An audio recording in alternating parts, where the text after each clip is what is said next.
Protect your rights and freedom to get you the best possible results for your case and the justice you deserve.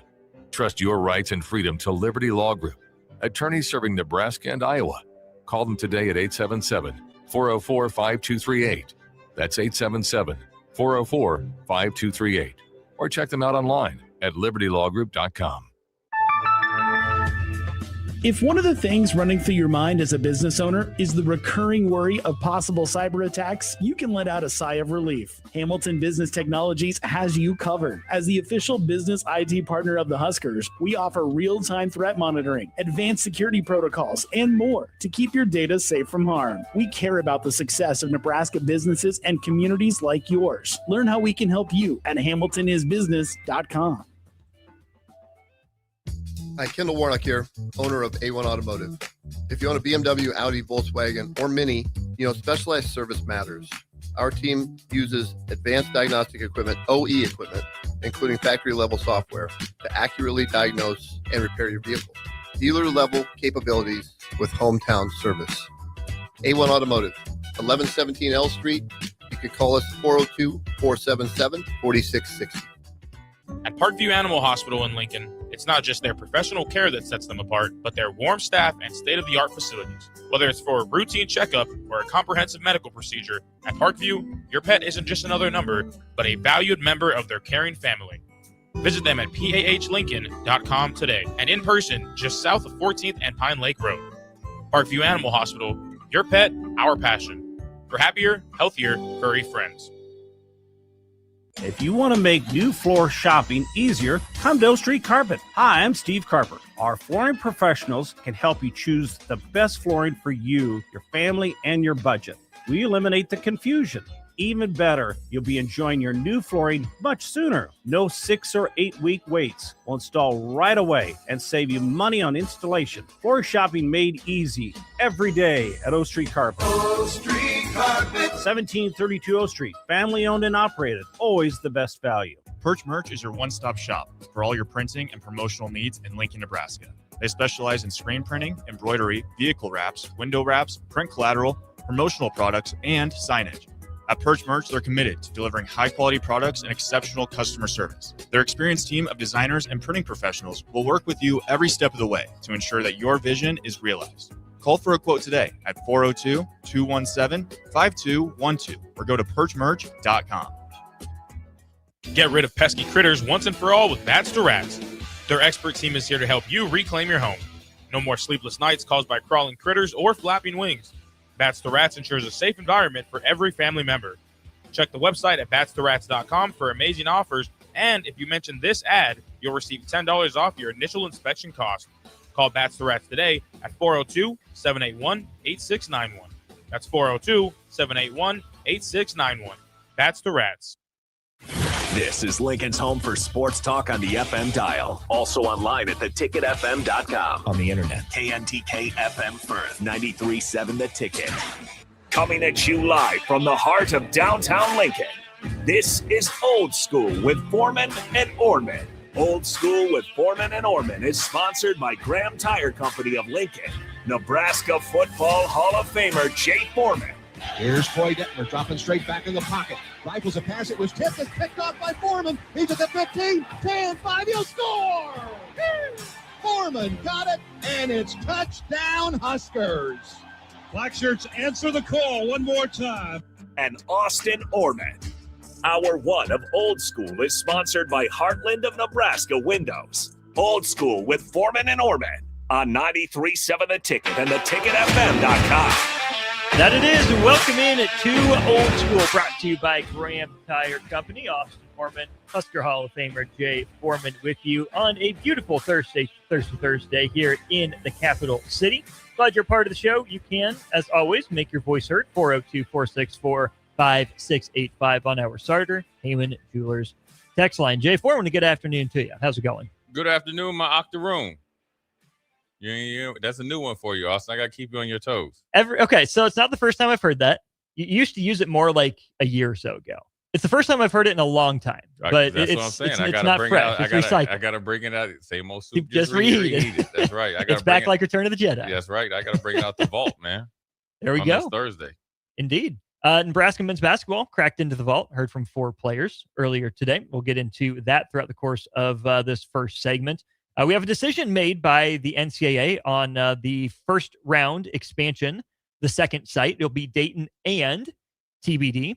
The top commit in the class of 2027 has reclassified. Marcus Spears Jr. Where is he playing? What does that mean for college basketball? So did he reclass up or down? He reclassed up. So he'll be joining Texas for this year and then have to play 2 years in college. So we'll get into that. So that. he'll play 3 years in college? He was old enough that he just has to stay 2. Oh, he's okay. I got you. So, I was thinking football anyways. Oh, yeah. You know why he's doing that, right? Got to get that Quan. And his wife or his mom played basketball as well. Oh, yeah. And his sister played volleyball at Texas. That's right. Remember Jermaine O'Neal's daughter was there too? Yeah. Break bread. Yeah, they break bread 2026. They did some mean things to Nebraska volleyball that year. Break bread 2026. Break bread. While we're on that topic, let's just start there. Marcus Spears, top guy in 2027, will join this already pretty stacked and pretty loaded Texas roster for 26-27. So he'll play this year, he'll play next year, and then he's draft eligible. Jay, what besides the money, what's the benefit to a guy like Marcus Spears Jr.? And then also in that 2028 class, you have Joaquin Boomjay, whose dad played at Georgetown back in the day. Oh, yeah. Paranoia. Yep, he's committed to Duke, and so he's on campus after the FIBA World Cup. Then Nikola Kosturicka, who was also in that same World Cup, officially signed his 2-year, rumored to be $12 million deal to play at UCLA. Those are, as of now, your top 3 guys on the 28 draft board, all coming to college for 2 years. Well, I always say this is I talked to a recruiter too that were the number 1 in their class. I'm just talking about football. And, they were big enough to play whatever position. And I kind of was testing them. I was like, are you going to reclass up? And, one of them was like, nah. Then I started thinking like, what are you scared of? Right. Like it's not like you're a lineman and you're the number 1 and you're only like 275. So you need to kind of mature to get up to, possibly play when you're actually a true freshman. It was more a skill position because I look at it like, you're asking the question, why? Number 1, both of them are physically, or all 3 of them are physically ready to play college basketball. If you watch them play and I've just only seen their highlights. They're all physically. And I think all of them are mentally ready to play. Why do you forego your last year in high school? What are you going to get out of playing high school basketball? Yeah. Right now, all of them play the EYBL. That's the closest thing to college that you can get as far as the high school level. They all are dominant. It's no different than Cooper Flagg. He did the same thing. So, but he only would have gone 6th in this year's NBA draft. So, yeah, probably. That's just not true. He ain't going ahead of Caleb Wilson. He ain't going ahead. The guy that set rookie scoring records, averaged 21, 6, and 5. That don't mean anything. After having a top 3 individual season by player efficiency rating in college basketball history, is not going ahead of Caleb Wilson. And he's not going to. He's not. Cooper Flagg was so unscared of the class of 2026 that he reclassified to go play in the NBA. No, that man is going first overall. Early so he could go number 1. It was the best decision he ever made. That LeBron and Jordan gave him the pathway to be the number 1 pick. Very smart, and that's what Duke does. Boomjay is going to be the same. Another one. I think when they're all going to college to get paid. Mm-hmm. Or going to get paid for an extra year. Yeah, and they're not going to get paid. They're going to get paid in college. A lot of money. So when guys used to go to prep schools or you see the balls, they went over and played in wherever. Mm-hmm. Lithuania, right? Whatever. So you can go to college. You're going to get trained. You're going to be well taken care of. You're going to be playing with like-minded players. Why wouldn't you when you're the number 1, 2, or 3 in that class? And you feel like you're the number 1, 2, or 3 in this year's class. So why wouldn't you? Plus, in the NBA, the younger is the better because you have to think long term. Mm-hmm. You're gonna, oh, there we go. We got some fans there. Look at him. You gotta push the button there, dude. All right, go for it. Yeah, they're not going to get a good picture. Yeah, I mean, look at the glare. Yeah. Kids, appreciate the effort. They stopped by before, but hopefully it works out better than they think it will. But yeah, see, all they can see is themselves. That's all right. I don't think that means what they yeah, think. the teacher's trying to tell them, like, you're 0 for 2. But they can go ahead and walk on in if they I think the thing is, like, you're going to get paid, you're going to get developed. It's like if you go to the NFL or whatever, you're early leaving college and you're going to be drafted high enough. It's the same thing. You just got drafted into college, or you chose the college to go to, and you can be an asset to the team. I think you saw it in football where the Pennsylvania running back is at Rutgers now. He stiff-armed Penn State, and he reclassed early. Now he's getting paid at Rutgers. So now it's a business decision, and it's a smart one. That all 3 of them. Well, I know 2 of them have fathers that have played professional sports. Obviously, Spears and Boom played. Obviously at Georgetown. Then he went on to play somewhere else. I'm assuming basketball. So they're adverse of what, making these long-term decisions in a short-term fashion that are going to work out for them. And so, Duke lost a lot this year, obviously, right? So you can fit right in.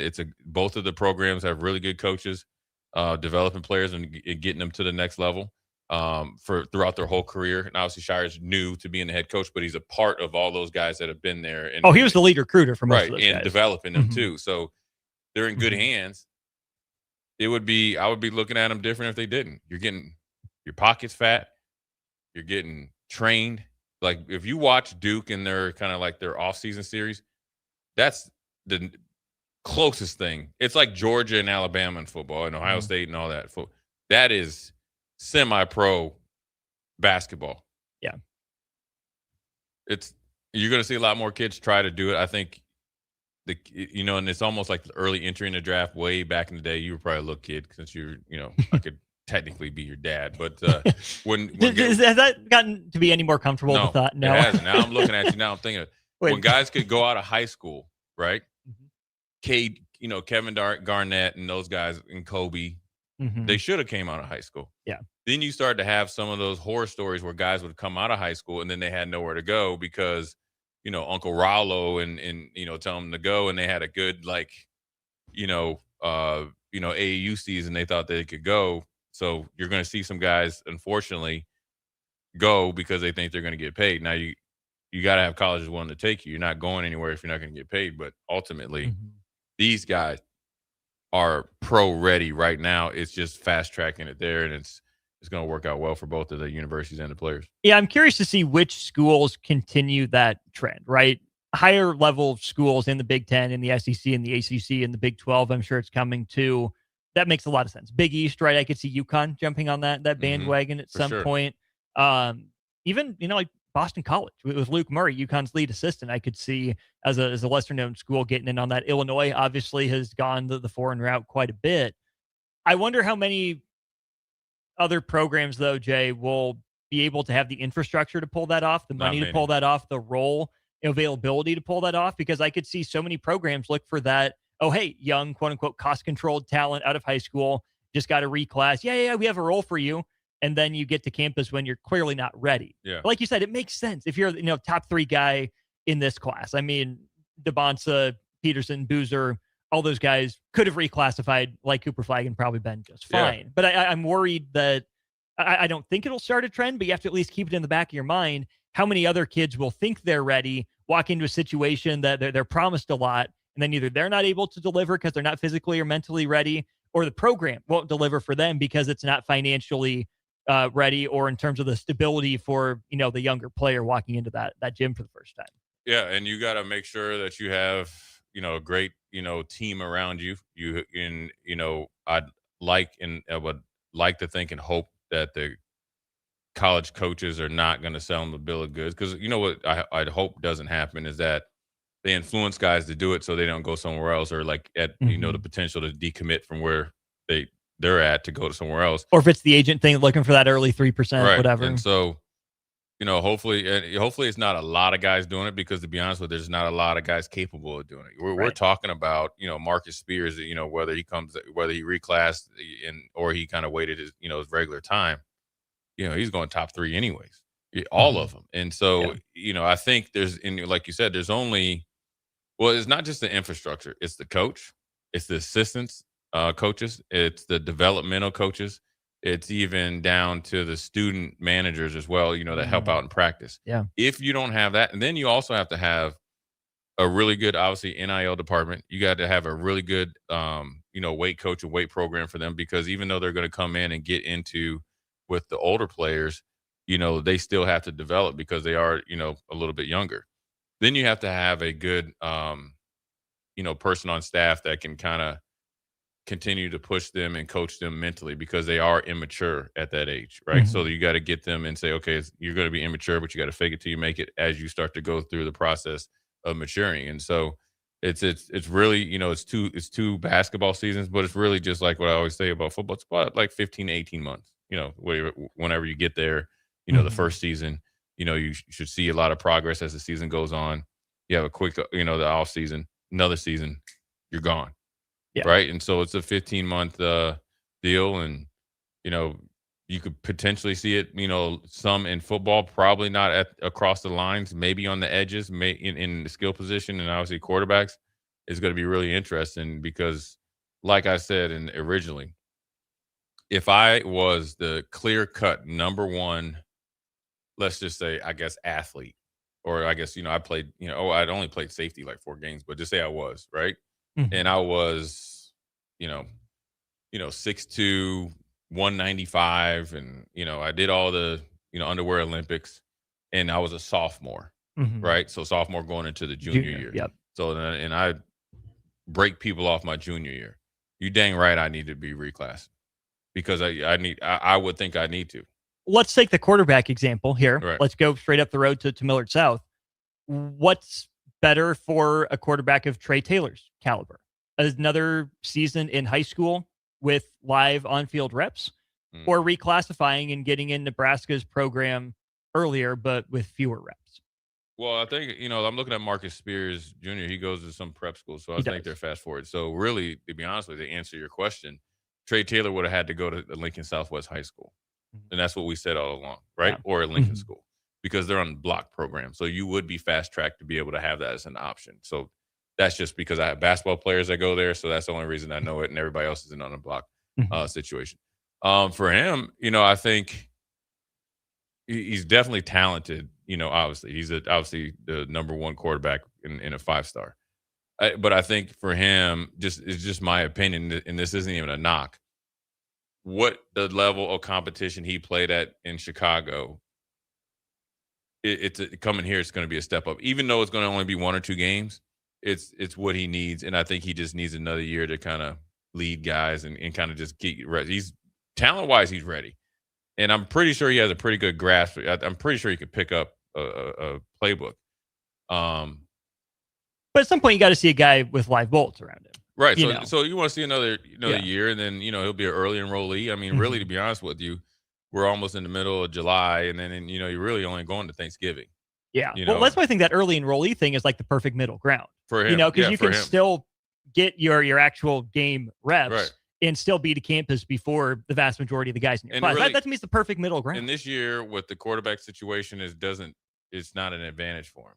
You get what I'm saying? Yeah. Versus like when Dylan came, it was, or when Adrian came. It's tailor made. So for him, it's, look, he needs to concentrate there. He can pick up on a lot of skills that have nothing to do with on the field. He can, continue to become a better leader, and I don't know him personally, but you can always get better at that. I think you can continue to get better at your craft, which is playing the quarterback position. You can learn more about football. You can learn more about yourself. And then when you come in January, or like when it's pretty much the end of January, you just hit the ground running, and you'll be 2 steps ahead of where you would be if you came here. Now, granted, I think the money's the same that they're paying him right now. I'm assuming they're paying him. And so that really wouldn't shake anything out. I think the only thing from personal experience I can talk to from my personal, like, athletic experience. I remember when I was a freshman playing freshman football, and I was obviously doing pretty good. And then there they come down and they want me to be on varsity or whatever. Now I was a running back and safety, kind of played everything on, like, as a freshman. Well, they had a really good running back. He ended up going to Colorado, and the other one's Air Force. And I was good enough. But they were older guys, right? Seniors. So I was all excited because they asked me to come up there. They want me to play receiver. Well, I did a couple, did all right. But my dad was like, nah, you need to continue to dominate with your teammates down here. Why would you go play receiver? Now, granted, our quarterback, the quarterback at the time couldn't skip a rock in a little pond, right? You get what I'm saying? Couldn't hit So then water he was from like, the boat, what are you gonna do? whatever. He's like, you can go out there, and I was still like, skinny and stuff. I was wiry strong and soft quotes. You're still skinny. Look at you, Yeah. Adonis. Right, but I didn't have no abs. I was just skinny. I was wiry strong, but I could play. But he's like, "You gonna do it for what? 2 catches?" And then the next year I was up there, and then it was rinse and then it got busy. Mm-hmm. So in comparison to Trey, that would probably be the best thing for him to do that. But sometimes getting thrown in the fire depending on where you're at mentally. Mm-hmm. And just never know. And you never know how people are going to react. I mean, in the 5 o'clock hour, we're going to talk about that class that Texas A&M had. The first class that the was $30 million bought. class. The first one. Mm-hmm. Little forge in the relationship between Jimbo and Saban. So it's that sent some shockwaves through college basketball, because what it's doing is making people amp up their recruiting, and there's some calls being made, both from the player or agent to these universities. Because I'm sure there's some other players that feel like they can make that jump too. For sure. One guy in Nebraska's roster that didn't make the reclassifying jump but is getting rave reviews from coaches and teammates pretty much all offseason, Jacob Lanier. Jay, Nebraska brought him out to speak today, and we had some heads up that this was going to happen when Seamus emailed us end of last week, start of this week, but I think that's a big statement, because we haven't heard from Colin Rice, who's injured. We haven't heard from Trevin Lenhart, who's brought in to be the point guard, starting point guard. Haven't heard from Sam Orm, guy that was the first, real get that we heard about for Nebraska. But we're hearing from Jacob Lanier, who, plays that kind of 2 guard spot, maybe a 3 in the right lineup. But either way, Nebraska brought him out to speak. And I thought he handled the moment, such as it is, pretty well. Super informal, like 15 people in the room, not like it's a huge deal. But he's still a freshman, and they still brought him out. That makes me think he's got a pretty darn good chance to play. I'd like to think so. I mean, you only get to see the highlights that they, the little clips, but he fits it. I mean, he's like kind of like the size that you want at the, kind of like a wing forward that, college basketball is kind of, gravitating to. And I think he surprised them by that one quote that was interesting to me. And I think it was actually a week or 2 ago, that he shows no fear and he's awful competitive. I think Fred said that. Fred said that. And we also heard from Cale Jacobson about that. He was asked about Jacob Lanier, and he said he's super talented. Jacobson on Lanier. He's super talented. He has a toughness and edge about him that you need when you get to college. He's always up in people's grills. He's done a really good job on the glass. He's just a competitor. So that's from Cale Jacobson. Lanier was asked about the success that he thinks he's had so far in handling the rough days. And Lanier said, staff have told me I lead the team in steals, deflections, and rebounds in the live period so far, which is helping me earn my respect and my spot on the team. How am I doing that? Just being a dog, being everywhere on the floor, trusting my ability. Yeah, I mean, I think, look, man, I think, when you play the sport, and you love it, you're not going to back down from anybody when you're a competitor. Yeah. And granted, he knows coming here that Nebraska had, a really good season last year. He knows who's on the team, but there's no reason for him to come in here and take a back seat to anybody. And he said as much. He said, the physical side leads into the mental side. Yeah, people might be bigger than me, but if you attack first, that helps. Right. It sounds like he's in attack mode all the time. Yeah, and I mean, I think he probably was a guy that was like undervalued on the recruiting trail. So obviously, Fred and those guys had an eye for talent. I think he, and sometimes when they kind of like pass you over, they don't kind of come back and reevaluate you, But then they see something that they like. Well, he continued to work and got better. So what he's doing right now is probably what he's been doing for quite some time, and I like it. Look, he's going to come and punch first, and ask questions last and go from there. And if the better that he does, the better it's going to force, Price and Frager and all them to get better. But then also it's going to make the team better. And it's going to actually allow Fred to coach even better, and because he has another piece. And, he's got to continue. Like, there's a long way until the season starts. But it's good to have some freshmen come in and provide a spark. And then, you got to continue to push them. and continue to develop it at the same time. Lanier was asked about that too. Did you come into college with a chip on your shoulder or something to that effect? He said, being ranked where I was, yeah, I would have liked to have been higher, but that doesn't matter. It all resets now, which is, pretty interesting for him to say. Coming from Arkansas, seeing that when I first committed, people around Little Rock were like, really, Nebraska? But a lot of them are going to be tuning in this year after seeing the energy around Nebraska last season. Seems like he has a, pretty darn good head on his shoulders, ready to go, ready to contribute. And we have just a couple minutes left in the segment, but the 5 for 5 is so interesting, Jay, because I flash back to just 2 years ago. I know butterfly effect, ripple effect, whatever, you don't know how it goes. But if Lanier's not in the normal rotation to start the year and things are just a little bit off for Nebraska or they need a spark, Nebraska can go to him whenever they want with no repercussions anymore. Yeah. In the 5 for 5, as opposed to the Frager thing or the Janowski thing, where they weren't sure 5 for 5 was coming. They'd rather be safe than sorry. They'd rather stick to the redshirt plan. And there's no saying that those guys would have for sure gotten Nebraska over the hump. But sometimes you need that midseason kind of infusion, that spark that at least Frager seems like he could have brought, and maybe Janowski too. I mean, he would have been playing some sort of role. And who knows if that's enough to help Nebraska go, 2-4 over the 6 games, or 2-3 over the 5 games and sneak into the NCAA tournament. We'll never know. But what a difference 2 years can make, where if Nebraska has this toughness edge guy in Lanier and they feel like they need it, they can just play him and you're fine. Don't have to worry about anything. Yeah, I mean, it bodes well for players like that come in with extremely focused and with the discipline to prove himself right. And obviously the rankings are the rankings, and that doesn't mean anything once you get on campus. And with ability to kind of stretch out your career if need be is obviously a plus for any player, but in particular him. So you don't have to rush him out there and expose him to things that he's not ready for. But also you can give him as much as he can handle. And then if there is like a little bit of a lull, there's not too much pressure because you can continue to work with him and coach him, and he can see the forest through the trees. And so, I think it's look, you have a young kid that's coming in, he's going trying to take people's minutes. And so he's got, there's nothing wrong with that. And, he fits the script. Being from where he's from, he's tough. Probably felt like he was maybe a little bit slighted by some local schools, but nevertheless, I think he's picked a place that he felt comfortable with the development and also the team atmosphere. But then also there's some trust that he probably asked Fred is like, any way that I can earn some playing time. And Fred was like, if you do what you need to do, you don't have to worry about that. And so for him to be speaking at this point, that lets you know he's been pretty consistent in their offseason workouts. And that's, it goes without a doubt. Now, what he does with it after this and how they, formulate their plan after that, that's, on the coaches and on the players.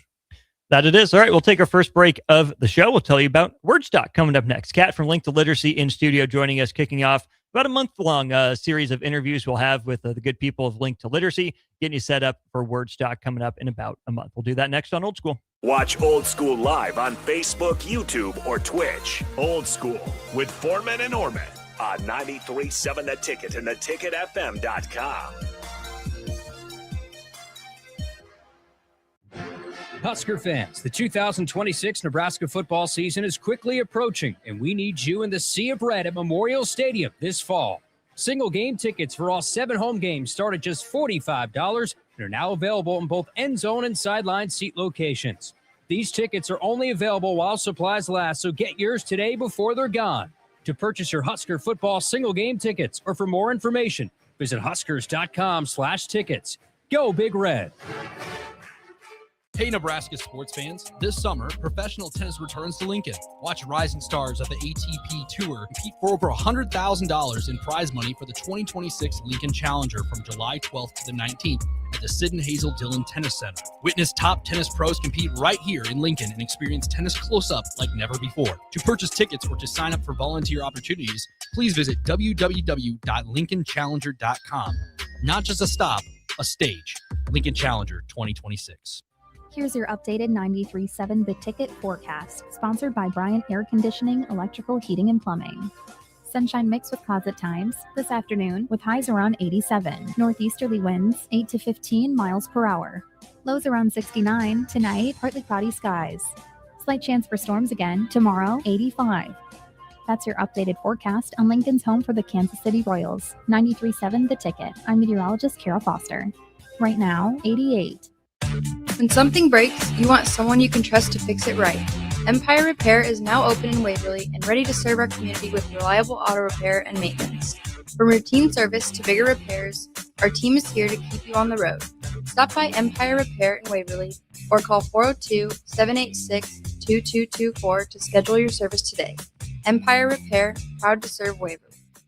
Your sprinklers are watering the street or flooding your backyard. If you're on a list that doesn't exist, it's time for Judson Irrigation. At Judson Irrigation, Lee or Lacey or Judson will make an appointment. You pick the time and they'll be there to fix your sprinkler system. Now that's service, a dying art these days. Keep summer green. Call Judson Irrigation 402-420-6277 or judsonirrigation.com. Are you looking for an exciting new way to put your skills to work? Explore new career options in the fintech industry at Currency, a Sandhills global company. We offer full-time positions in financial sales, compliance, operations, and other fields. We also offer a 4.5-day work week, an attractive benefits package, and opportunities for advancement. Put your motivation to work and grow with us at Currency. Visit gocurrency.com/careers to learn more. This summer, as the world watches the pitch, Raising Cane's is serving up the best matches all tournament long, like chicken fingers and cane sauce. No matter who you're rooting for this summer, kick it with Cane's for the games. One love. Graham Tire presents life's greatest adventures. Okay, take the worm, put it on the hook. Now bring your pole back and throw it forward. And just let the fish come to you. I got a bite! It's a big one, Dad! Great road trips start with great service. Graham Tire, your tire store next door, with 5 convenient Lincoln locations, getting you to the places that matter most. You started your business to build something special. Now it's time to grow and protect it. At Pinnacle Bank, our treasury management services help you do just that. Through smarter payment technology, account administration, and fraud protection. So no matter the size of your business, you can get the most out of your financial operations. Request your free consultation at pinbank.com/consult. Pinnacle Bank, the way banking should be. Member FDIC. Select Plumbing and Utility has been serving Lincoln and the surrounding area for 14 years, and they're not slowing down. Select Plumbing and Utility handles all your plumbing needs, from faucets and water heaters to full renovations, and they can even help with your heating and cooling needs. They're also Lincoln's underground experts, repairing and replacing broken underground water and sewer lines since day one. Contact Select Plumbing and Utility today at 402-560-6197, assuring excellence in every situation, opportunity, and challenge. That's 402-560-6197. Lincoln summers are hot, but Bonsall Pool and Spa is keeping it cool. We're celebrating our 75th Diamond Anniversary with a massive customer appreciation party on Saturday, July 11th from 11 to 3. Come hungry for free Muchachos food truck tacos and icy snow cones. Plus, score exclusive 4-hour flash sales on BioGuard chemicals and Polaris automatic cleaners. You can even enter to win a $7,500 premium backyard sauna giveaway. Celebrate 75 years with Bonsall Pool and Spa, 33rd and Nebraska Parkway. Bonsall Pool and Spa, every day made better. Back to Old School with Foreman and Orman on 93.7 The Ticket and theticketfm.com.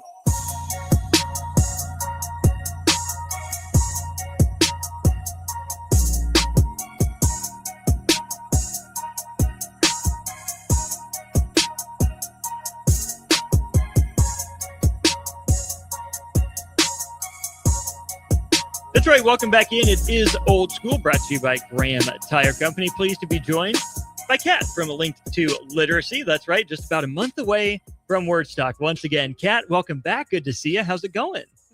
Thank you for having me. It's going wonderful. Yeah, we're gearing up for our 4th annual Wordstock. 4th already. Yes. Nice. 4.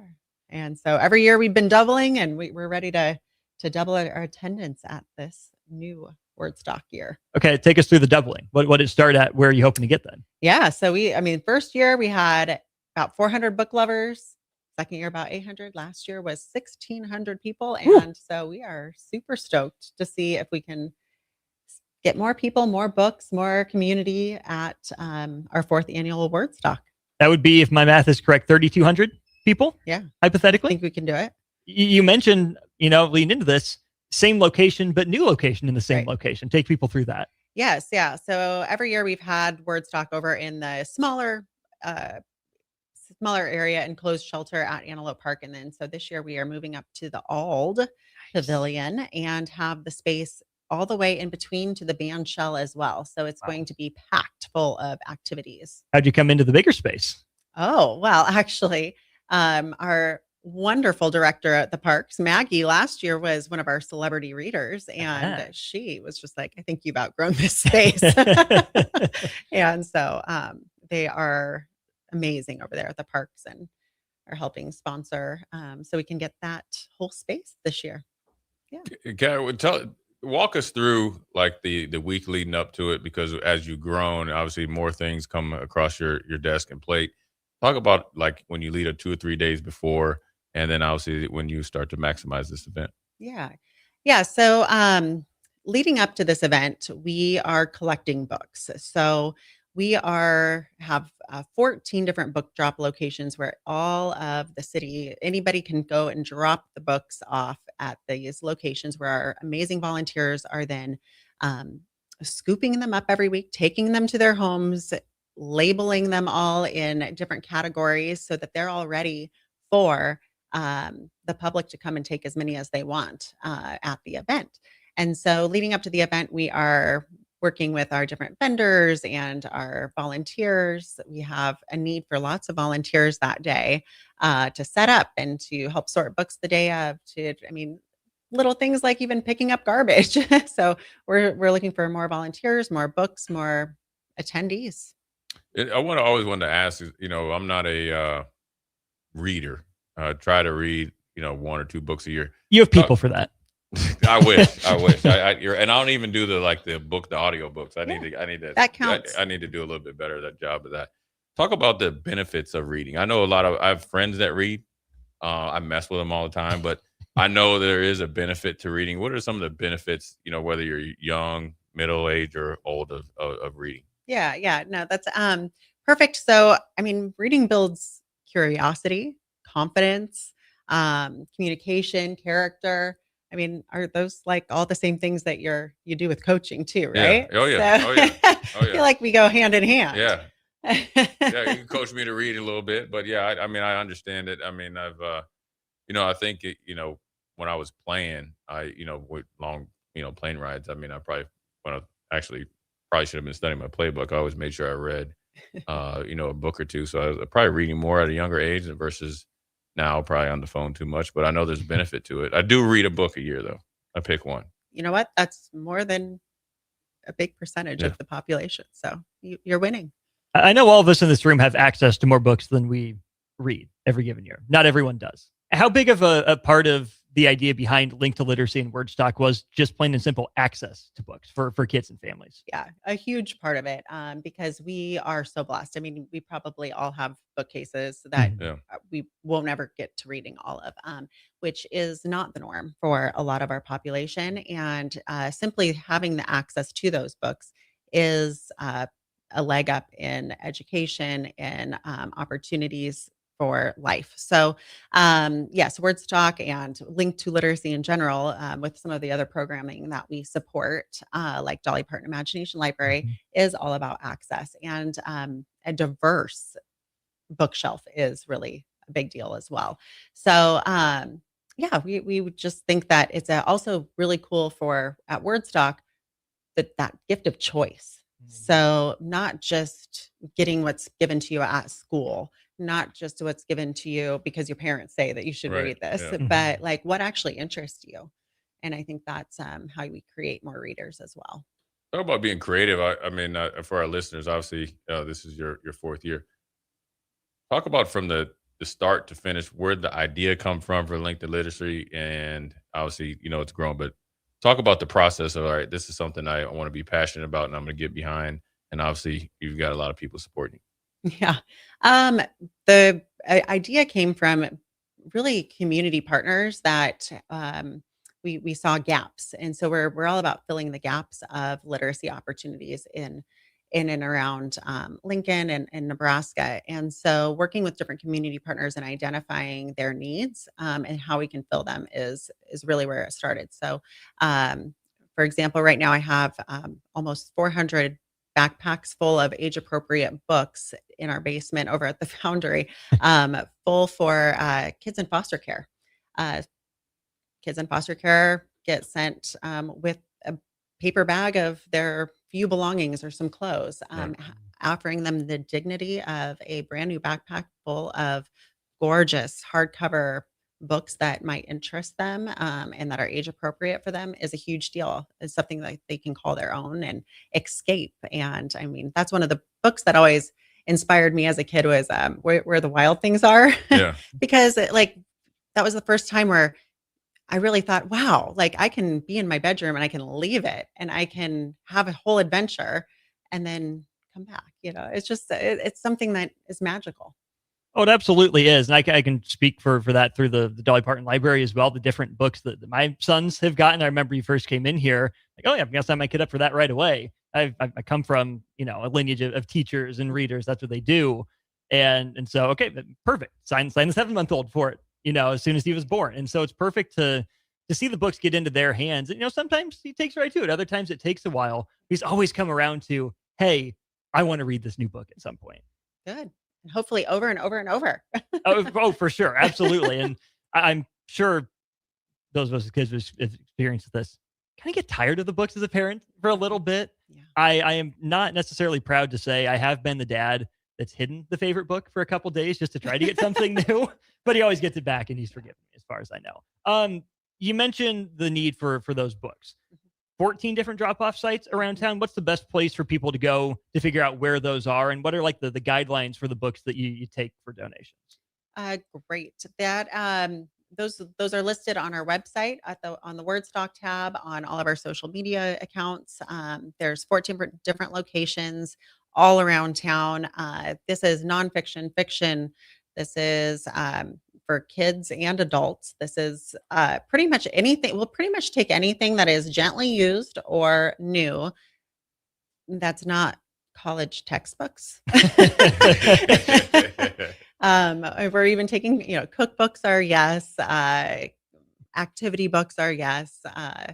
I don't know, maybe some playbooks, but yeah, I don't have any. I wish I had some of those, but no, I don't have any of those. Those are worth something now. Yeah. So I'm probably not just giving those away for free necessarily. Have you picked up any, new favorite books from Wordstock over the years? Oh gosh, that's a great question. I feel like I am so running around with my head cut off those days. I don't even get a chance until the very end. I've picked up a few. I more utilize it as a place to offload a few for myself. Makes sense. So what's the next month look like? Is July 4th kind of okay, we got to really get things into gear, things pretty well lined up, coasting to the finish line? Where are things at for you guys with the Link to Literacy? Oh my gosh, I have the best team over at Link to Literacy. Our board really it's all hands on deck for Wordstock. So everything feels pretty good. We've got our celebrity reader lineup. They'll be doing every 15 minutes at the big band shell area. We'll have a cozy reading nook there. We have carnival games that are getting set up there. We'll have all of the different food trucks. We're gonna have some good food trucks this year. Yeah, it smelled really good walking in last year. Yeah, I can tell you that. Yeah. Photo booth. Nice. Yeah, do you have to bring your favorite book in with you and take a picture with it, or? Sure can. There you go. Okay.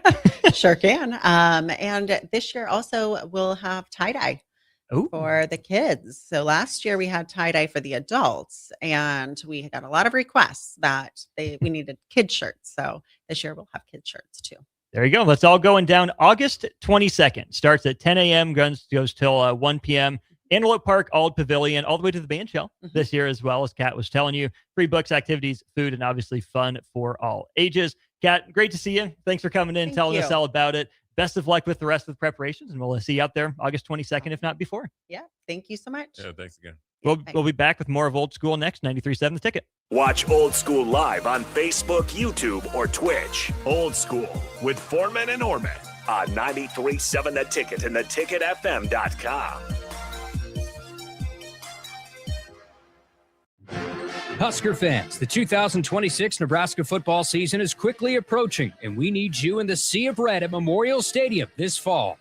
Single game tickets for all 7 home games start at just $45 and are now available in both end zone and sideline seat locations. These tickets are only available while supplies last, so get yours today before they're gone. To purchase your Husker football single game tickets or for more information, visit huskers.com/tickets. Go Big Red. Here's your updated 93.7 The Ticket forecast, sponsored by Bryant Air Conditioning, Electrical Heating and Plumbing. Sunshine mixed with clouds at times this afternoon with highs around 87. Northeasterly winds 8 to 15 miles per hour. Lows around 69. Tonight, partly cloudy skies. Slight chance for storms again. Tomorrow, 85. That's your updated forecast on Lincoln's home for the Kansas City Royals. 93.7 The Ticket. I'm meteorologist Kara Foster. Currently, 87. When something breaks, you want someone you can trust to fix it right. Empire Repair is now open in Waverly and ready to serve our community with reliable auto repair and maintenance. From routine service to bigger repairs, our team is here to keep you on the road. Stop by Empire Repair in Waverly or call 402-786-2224 to schedule your service today. Empire Repair, proud to serve Waverly. Your sprinklers are watering the street or flooding your backyard. If you're on a list that doesn't exist, it's time for Judson Irrigation. At Judson Irrigation, Lee or Lacey or Judson will make an appointment. You pick a time and they'll be there to fix your sprinkler system. Now that's service, a dying art these days. Keep summer green. Call Judson Irrigation 402-420-6277 or judsonirrigation.com. Are you looking for an exciting new way to put your skills to work? Explore new career options in the fintech industry at Currency, a Sandhills global company. We offer full-time positions in financial sales, compliance, operations, and other fields. We also offer a 4.5-day work week, an attractive benefits package, and opportunities for advancement. Put your motivation to work and grow with us at Currency. Visit gocurrency.com/careers to learn more. Hello, I'm Steve Sipple, co-host of Early Break, weekday mornings from 6 a.m. to 9 a.m. And my favorite thing to do, see, or go to in downtown Lincoln is probably O'Rourke's. It's not like I go there that often, but when I do, it takes me back to my college years. It's always been a very chill bar. Seems like they play good music, just a good vibe in there. And I look forward to my next trip into that bar. This message is brought to you by the Downtown Lincoln Association and 93.7 The Ticket. This summer, as the world watches the pitch, Raising Cane's is serving up the best matches all tournament long, like chicken fingers and cane sauce. No matter who you're rooting for this summer, kick it with Cane's for the games. One love. Graham Tire presents life's greatest adventures. Okay, take the worm, put it on the hook. Now bring your pole back and throw it forward. And just let the fish come to you. I got a bite! In a big one, Dad! Great road trips start with great service. Graham Tire, your tire store next door, with 5 convenient Lincoln locations, getting you to the places that matter most. You started your business to build something special. Now it's time to grow and protect it.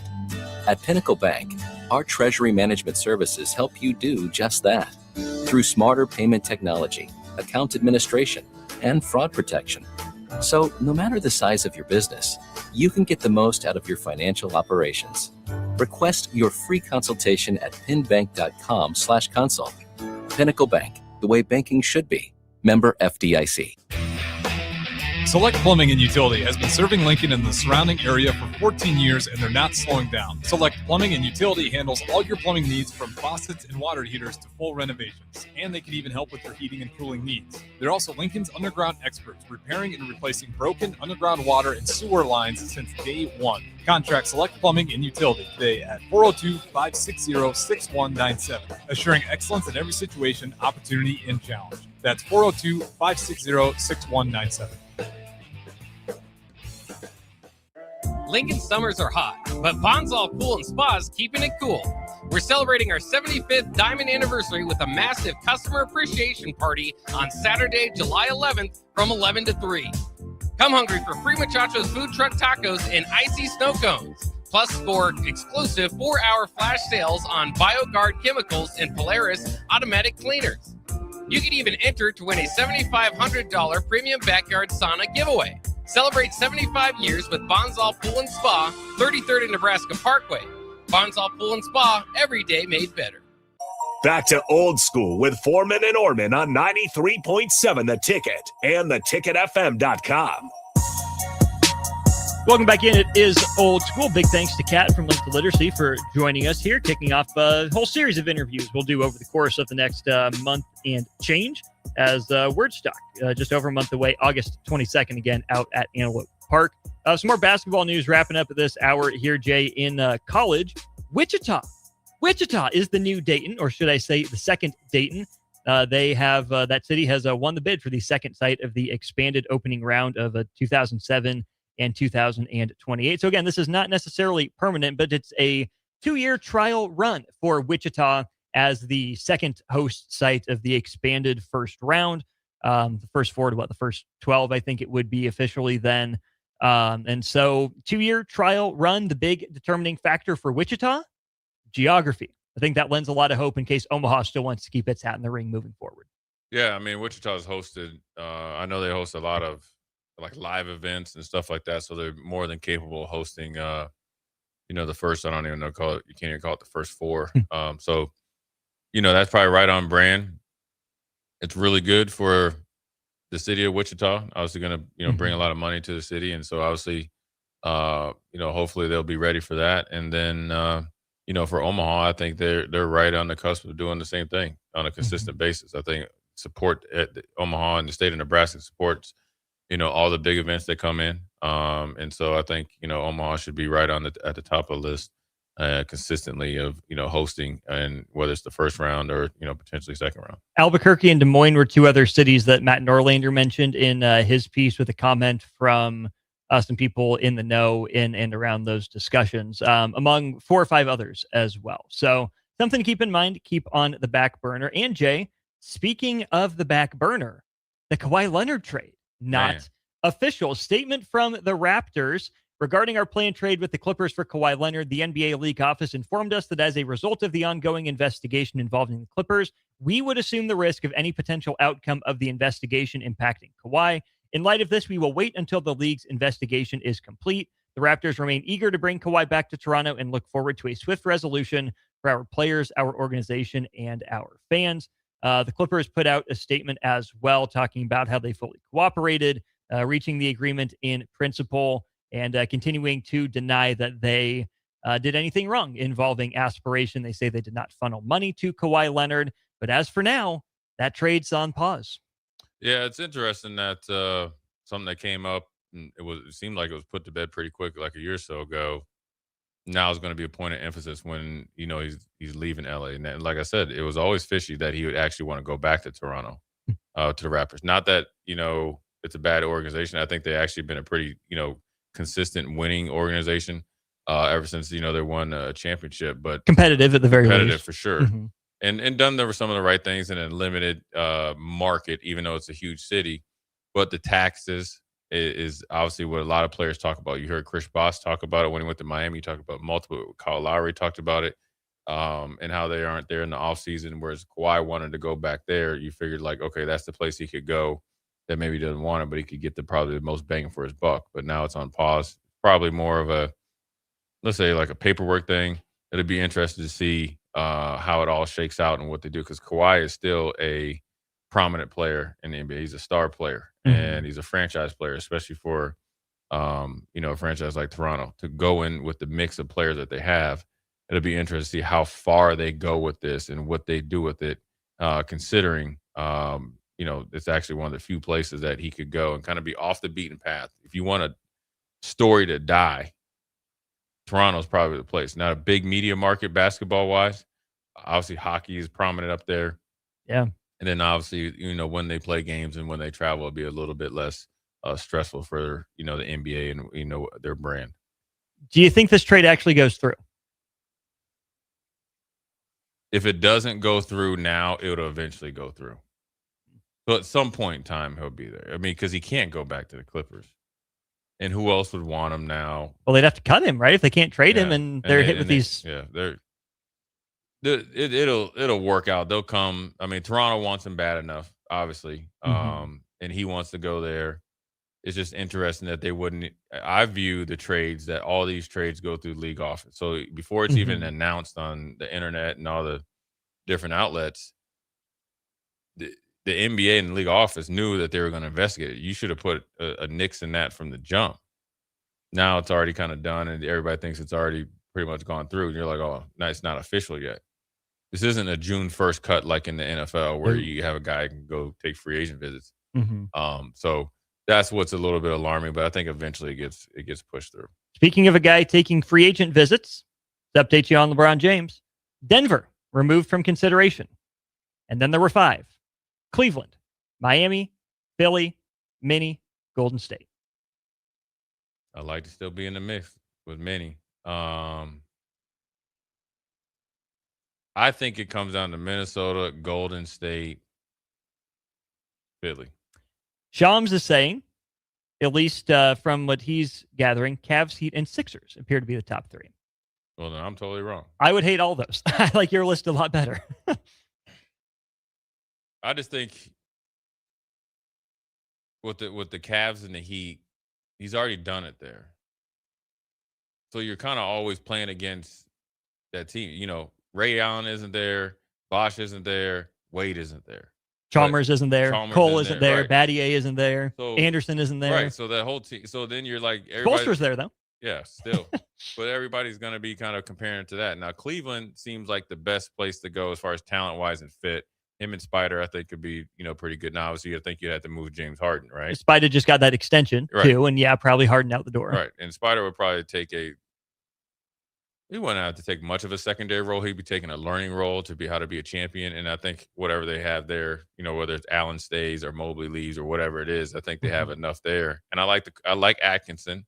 I think he could pass the test as far as knowledge of the game. You can't tell me Spider Mitchell couldn't do what Kyrie did. Now I think Kyrie he could definitely is a better player overall, has a better career, but I think Spider could be a Kyrie facsimile in that role. Oh, sure, for sure. And I think LeBron could put him in positions to be, lessen the workload so he doesn't look like so worn out and he gets kind of like these knick-knack injuries that go on in the 7-game series that normally be out for a game. It kind of affects you for 3. So I think Cleveland's a good spot. Again, a place that he's already won is to be the 3rd time he's going, but the only factor is you get to go back home. And then it would be, the LA of the armpit of America, like it was the last time. Right.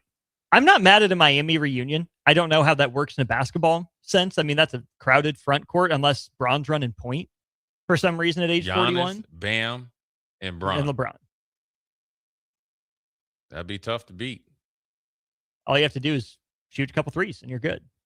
I just don't see the spacing there to make it work. LeBron's a good enough shooter, but he's not an elite shooter. Giannis has completely eliminated that from his diet, and Bam's a 30% guy.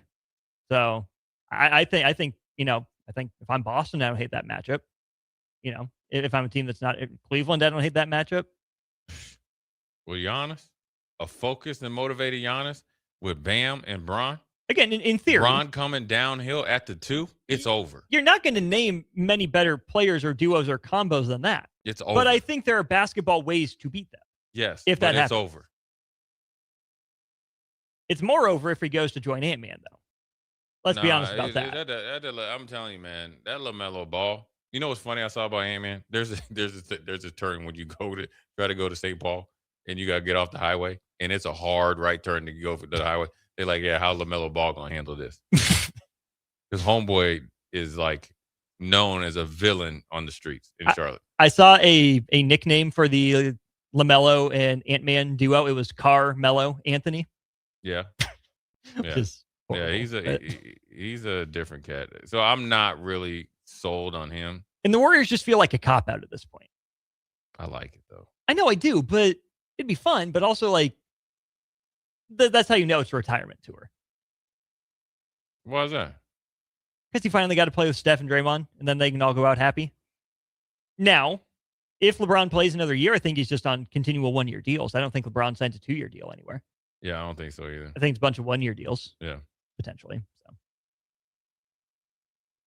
But I could see him doing 3 if he goes to Cleveland.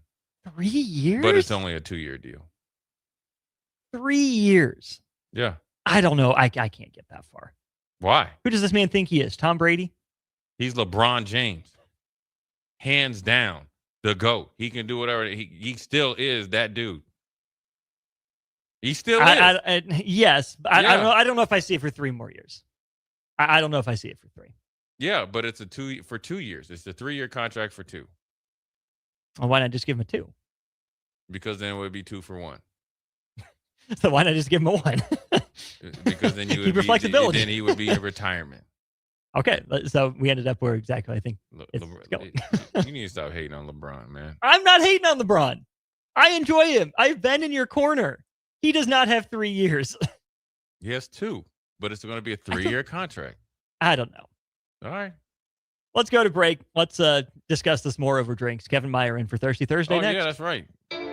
You're listening to Old School with Jay Foreman and Austin Orman. Download the mobile app and listen wherever you are on 93.7 The Ticket and theticketfm.com. Graham Tire presents life's greatest adventures. Okay, take the worm, put it on the hook. Now bring your pole back and throw it forward. And just let the fish come to you. I got a bite!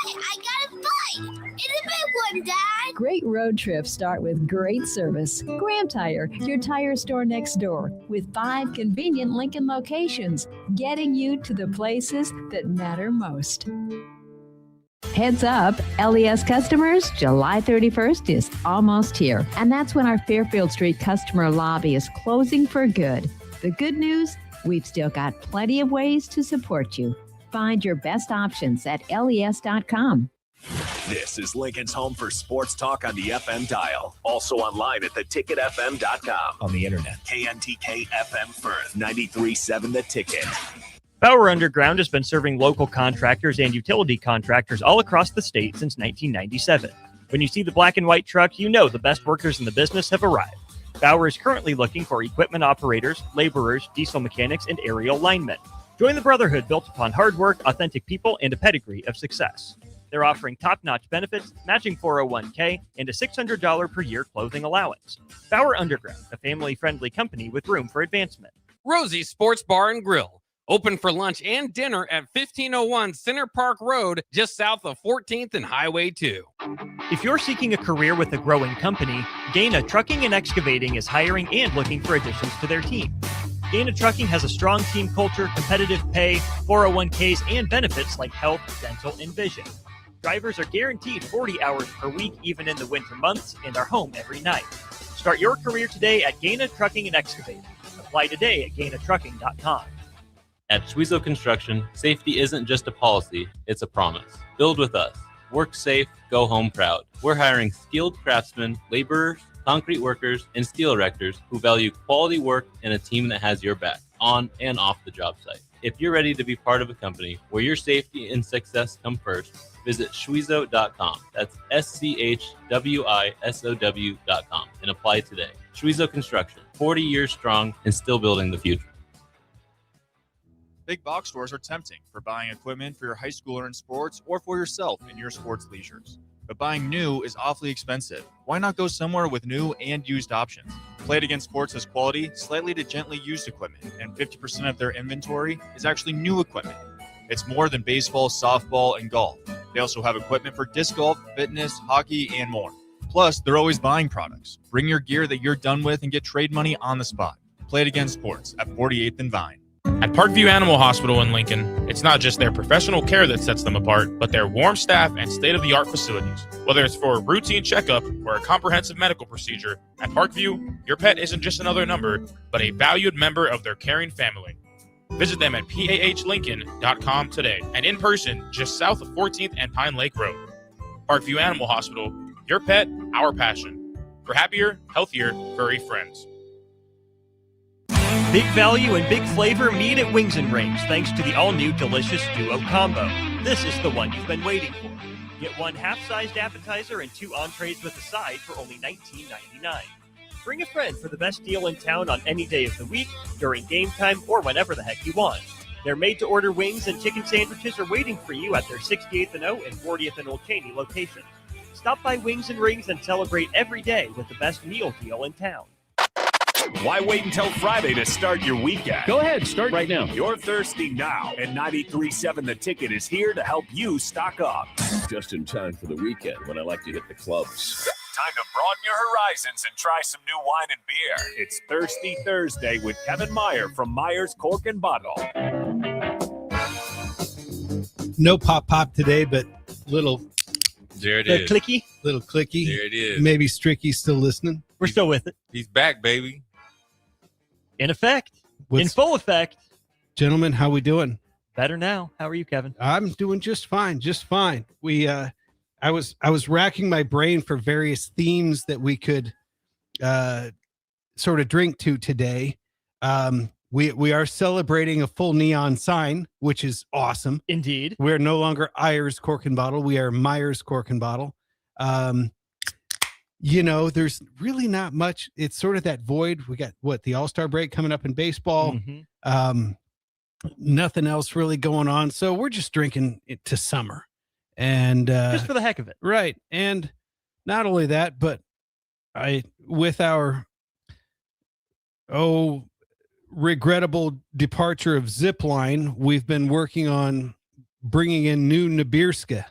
And so Code came out with a what they call Star City Red, which is sort of an amber colored beer, kind of the ilk of the Copper Alt. Okay. And Copper Alt, it wasn't a mind-blowing beer, but it was sort of a staple, kind of like Fat Tire or Sam Adams. That was sort of Lincoln's so Code has come up with the Star City Red, and it's going to be a regular beer for them. And so that's what we're going to try today. And this is sort of our replacement for Copper Alt. Give it a taste and let me know what you think. That'll do. I like it. Oh yeah. Oh yeah. Yep. Couldn't tell you what This Copper is a Alt tastes banger like, right but this here. is good. Boy, it's easy to drink. Mm-hmm. A little bit of caramely sweetness, but nothing major. And it's perfect on a day like today. Yeah, a little malty. And it's actually, it looks hotter than it is outside. It's upper 80s, but there's a kind of a nice little cool breeze. So yeah, this feels like summer right now. I mean, but this could be a great autumn beer too. I could see crushing some of this with some brats at a tailgate. This is the perfect like non-con beer for Nebraska football. This is the non-con beer. Right before we had to be on alert for Armageddon to come when it's going to get cold. This is the last Nebraska non-con football game. I dig it. Yes. Just bring you right in. Boy, that did not last long. Uncle Kev is thirsty. It is Thirsty Thursday. It is Thirsty Thursday, and I've been playing Stock Boy all day, so you earned it. So you earned that. Absolutely. That's right. It should have come in 24 ounces. Couple things from our text line. First and foremost, I'm sure we've read you text from our guy Eric before during the segment, but in case you forget Eric, he doesn't let us forget him. He's kind of our resident troll. A little sarcastic. He'll pick and prod and he'll needle. Fair. And I wanted to respond to him. He texted in right at the beginning of the show. By the way, I can confirm as of earlier today, it is still Ayers Cork and Bottle. And I was very close to sending him the picture that you sent me of the fully functional neon sign. But what was it fully functional all day? Did they fix it mid-morning? How long? They fixed it late morning. Late morning. Okay. Yes. So he must have been going to work. So yeah. So Eric, I held off from calling you a liar because I had confirmation that it was back in full effect. It is back in full effect. Hopefully it's under warranty. I don't know. The amount of money that I spend keeping that neon sign going every year is probably cost prohibitive, but it's sort of iconic Lincoln, I think, at this point. I don't, maybe other people don't agree, but you got to keep it lit up and lit up right. Otherwise it looks, like you're going out of business, and you don't want to do that. So it's important. It is indeed. And I mean, if you just got it today. Just got it today. He brought the M with him, and it's surprisingly big. Like when it's up on the sign, you don't really see it. And he's, they had to redo it in the neon glass.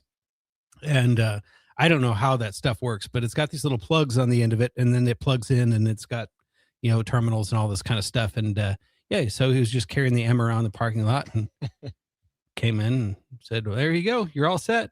I'm like, all right. So then what do you have to do? Hook it up to anything? Just mount it? What's the yeah, deal I mean, there? it's got, it's mounted to the sign, which is mounted to the building. And there's different parts to it. So it's not just one big unit. Like the M is different from the Ayers, which is different from the cork and bottle, which is different from the arrows.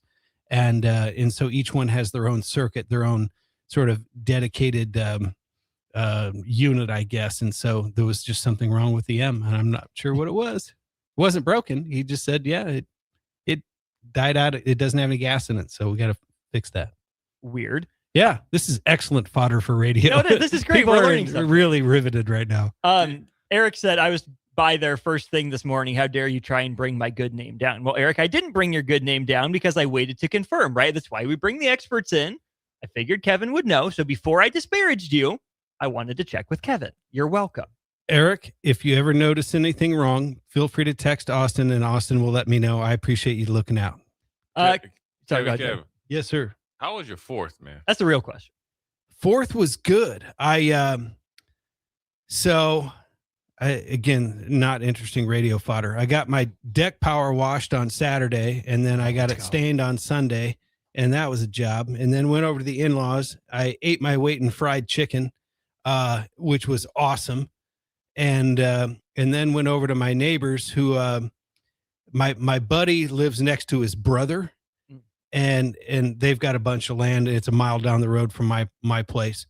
And their boys are all engineers and like mechanics and stuff like that. So they put together this show, and it's all run by computer. And I have to say, it was probably the most impressive fireworks show that I've ever seen that wasn't done like by a commercial entity. It was pretty impressive. My poor dog did not like it at all, though. He was a mile down the road at home, and poor guy just was beside himself. Oh, man. But was it worth it for you to see some cool fireworks? It was. Now I know that I can't leave him that long on the 4th of July. He needs to, be by his papa. He's kind of sensitive like that. Daddy's boy. Yeah, pretty much. That's funny. The other question from our starter, Heyman Jewelers. Actually, before we get to that, anything special in the fried chicken with the batter or how they did it? Or just good old-fashioned, down-to-earth fried chicken? She said she got it at Super Saver, and it was Super Saver's fried chicken, and it was surprisingly excellent for grocery store fried chicken.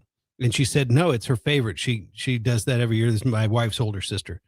And she said she's tried a bunch of other places, and she likes the Super Saver fried chicken the best. And I mean, I ate so much of it, I couldn't really get into anything else. So, and it was, but I wait for it every year. And so I sort of starve myself before I show up and then get medieval on some fried chicken.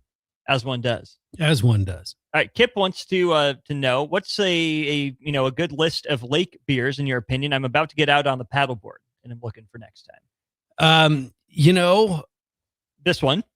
This one I think would be a great lake beer. You know what is surprisingly good and light and kind of inexpensive for a lake beer is the Montucky Cold Snacks.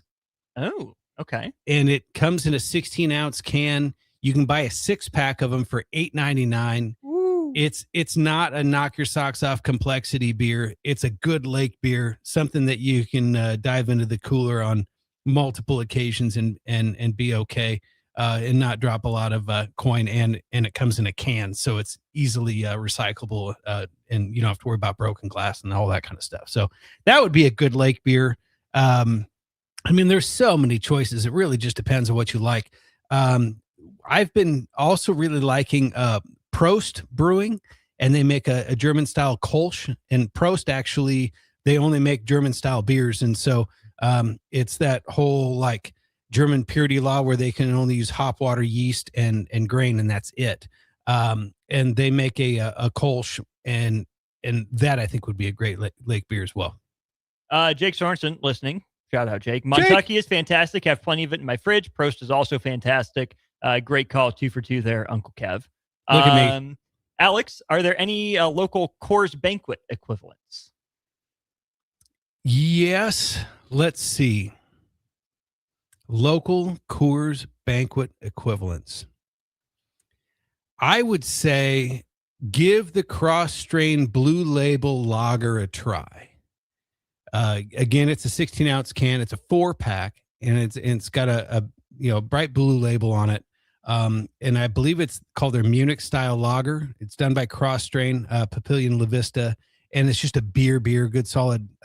Maybe got a little more oomph than a regular Banquet, but that would be sort of my go-to if that's what I'm going for. Banquet is kind of my go-to, like dad beer. Okay. Like if I'm just going dad beer, that's what I'm doing as a Coors Banquet. I've done Coors bottle too. Oh yeah, the hand grenade. Yeah, absolutely. I've never had a Coors Banquet. Really? Coors Light, yeah. Coors Banquet I have not had. Well, Austin, it's my job to expose you to certain things that you wouldn't normally be exposed to. So the next time I see you, I will have a Coors Banquet cold and ready to rock. Deal. Kevin, you ever had I don't mean to cut you off. You ever had a Red Stripe? Yeah, oh yeah. Yeah. Austin had one. I've not had a Red Stripe. Jamaica man. Yeah. I drank my weight in those when I went to Negro one time. Yeah, that was all right. That was a fun story too. Radio appropriate fun story? Oh, I don't know. Probably not. But the good time was had by all. End of story. Well, the funny thing was, so we stayed in this, I would almost call it like a retreat more than a resort. Just this little tiny place, didn't even have air conditioning, but it's kind of tucked away in the jungle, right on a beautiful beach. And the guy who was sort of like the resident weed salesman, his name was Barry. And I thought Barry was like a lifeguard because he would just post up, and turns out he was the resident weed salesman for, just he had his turf, right? Yeah. And so if anybody else came up, Barry would sort of chew them out and they speak their own patois, which is, it's basically their own language, but it's not written. Yeah. And, but the thing about Barry is that he had this goiter on the side of his neck that looked like someone implanted a grapefruit. So I don't know what Barry's life expectancy was, but he was going to live it out to the best of his ways for the best of his days. And that's about all I can say. Incredible. So that's good. Remind people what this beer is called one more time before we move on. It is called Star City Red from Code Beer Company right here in good old Lincoln, Nebraska, located on the corner of like 18th and N, 19th and N, right around down in there. Cool little tap room there. And what's also kind of funny, you've got Cerro Cider that's just across the block as well. So if you want to mix it up, have a couple of ciders and then go have a couple of beers or do flights or whatnot, it's kind of a good little corner. And then they've got the Canyon Joe's barbecue right there too. So you could make a day just hanging out on that corner down there and have a good time. I love it. Kevin Meyer, Myers Cork and Bottle with us. We are through the beer. We turn our attention now to the wine. So this is a French rosé from Provence. It's called Bieler Père and Fils. The Père and Fils means like father and son, or sons. And Bieler is the family name. This comes from Bieler, not Bueller. I heard Bueller the first time. Oh, Bieler, Bieler. Okay. But who knows how they pronounce it in Germany? But in France. It sounds very German though. Yeah. So Provence is located in the very southern, right above the Mediterranean. And they are noted for their rosé. And what rosé is almost kind of a white wine, but made from red wine grapes. So when they crush the grapes, they allow just a little bit of skin contact, which is called what? Maceration. Maceration, that's right. So just a little bit to make it pink. If they leave the skins in contact longer, it's going to turn it red. They don't want to do that. So, but then you drink it chilled. Generally isn't going to see any oak barrel aging. So this is like a real combo of a red and a white wine, but really nice for the summertime. Great, just patio pounder, shrimp on the barbecue, this is great. Shrimp tacos. It actually goes well with some spicy stuff too. And generally speaking, a good Provence rosé is going to be north of $20. These are $15. Drink it nice and cold, and it can get dangerous in a hurry. Yeah, especially listen. While you guys are talking, I already had me 3 sips. This is good. It doesn't that just taste like summer? Does it ever? I like the color.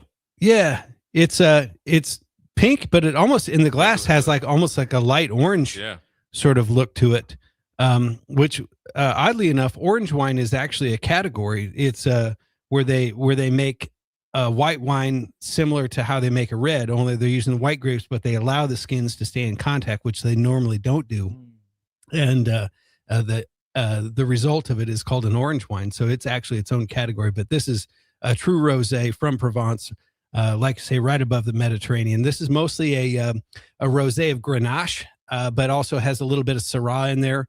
When they make red out of it, Grenache is kind of like a Merlot. It's a little bit brighter. It's a little bit more medium bodied.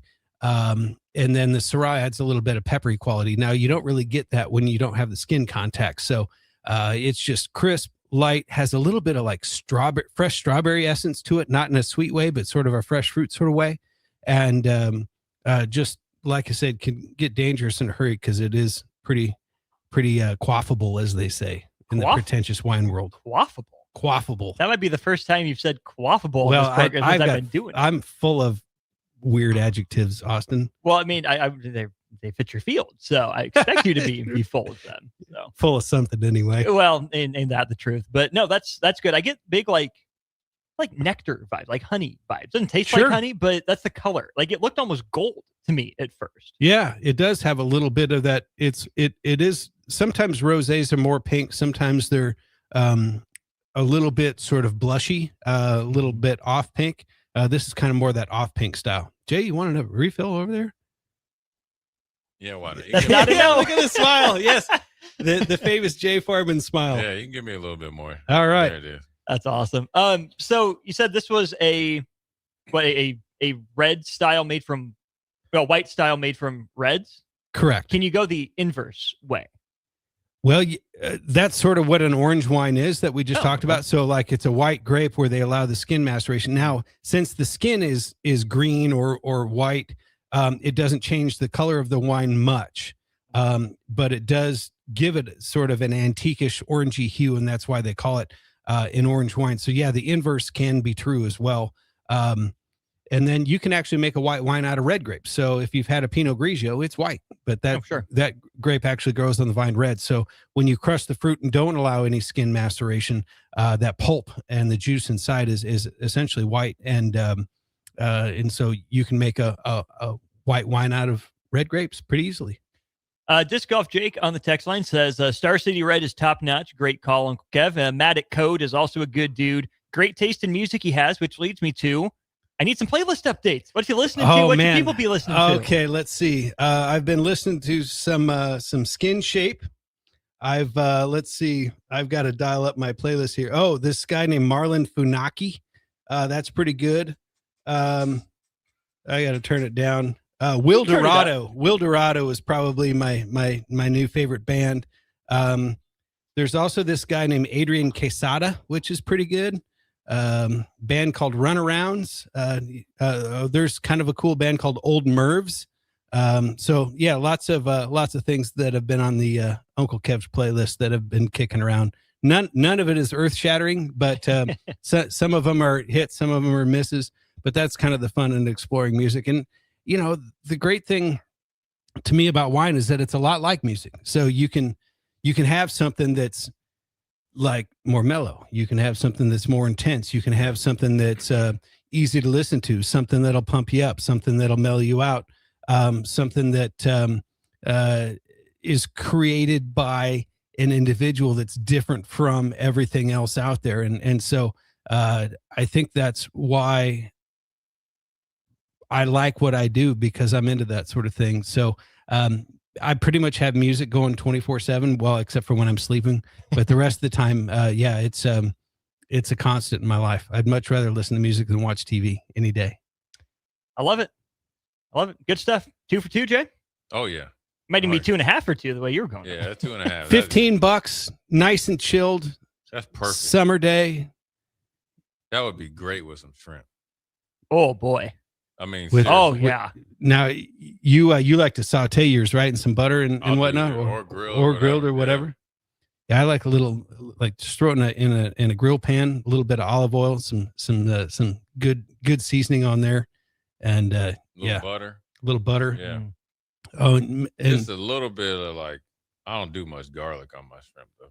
No, yeah, because it can start to overpower it quite a bit. Yeah, I don't do garlic on my, but I like the little butter, a little salt and pepper. If you want to throw a little lemon pepper on there, a little Creole sauce or Creole season on there, or you just kind of have salt and pepper, lemon pepper, little Creole.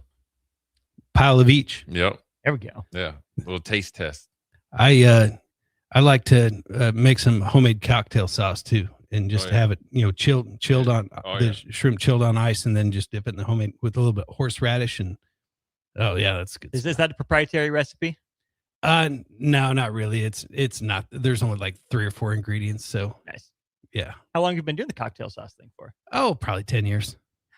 Nice. Don't do it a lot because you can sort of burn out on it. But once or twice a year, it dials up pretty good, especially eating outside on a nice day like today. You ever done the St. Elmo's cocktail sauce?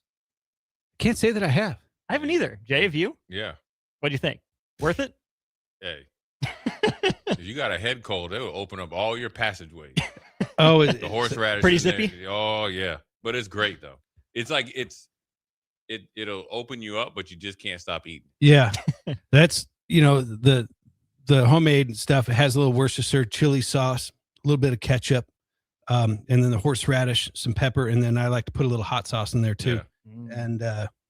And you could put a little bit of garlic salt in there if you wanted to. Don't have to. But man, it's kind of like once you start, it's like eating pistachios. Oh yeah. The faster you go, it's like, I don't know, rolling a snowball downhill. It just, it kicks up on you. Does it ever? Kevin Meyer, Meyer's Cork and Bottle, not Ayers Cork and Bottle anymore. The M is fixed. You can't miss it. Drive by carefully. No throwing rocks at it. No breaking it. Thank you. No, stop in. Sale still going on. I guess I should mention that. Yeah. That. So 10, 15, 20 sale. Mix and match any 3 wines, save 10%. Mix and match any 6, save 15%, or any dozen, save 20%. It's going on now through a week from Sunday. So stop in. It's a good time to stock up and save some bucks. Indeed it is. Kevin Meyer, Meyer's Cork and Bottle, with us always on Thursdays here at 4 o'clock for Thirsty Thursday. Uncle Kev, great to see you. We'll Appreciate see you again in a couple weeks. Thank you. With that, we'll head into break. More Old School after this. You're listening to Old School with Jay Foreman and Austin Orman. Download the mobile app and listen wherever you are on 93.7 The Ticket and theticketfm.com. Are you ready for a new opportunity? Check out Sandhills Global. Join a dynamic team where your skills are valued and your career can soar.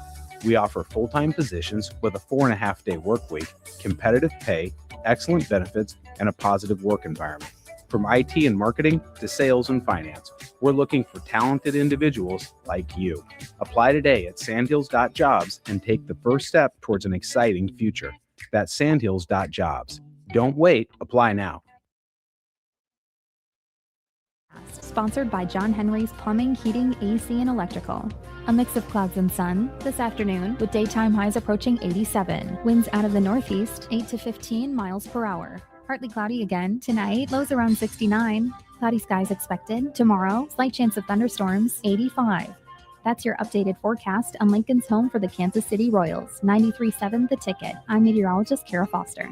Right now, 87. At Schwezo Construction, safety isn't just a policy, it's a promise. Build with us.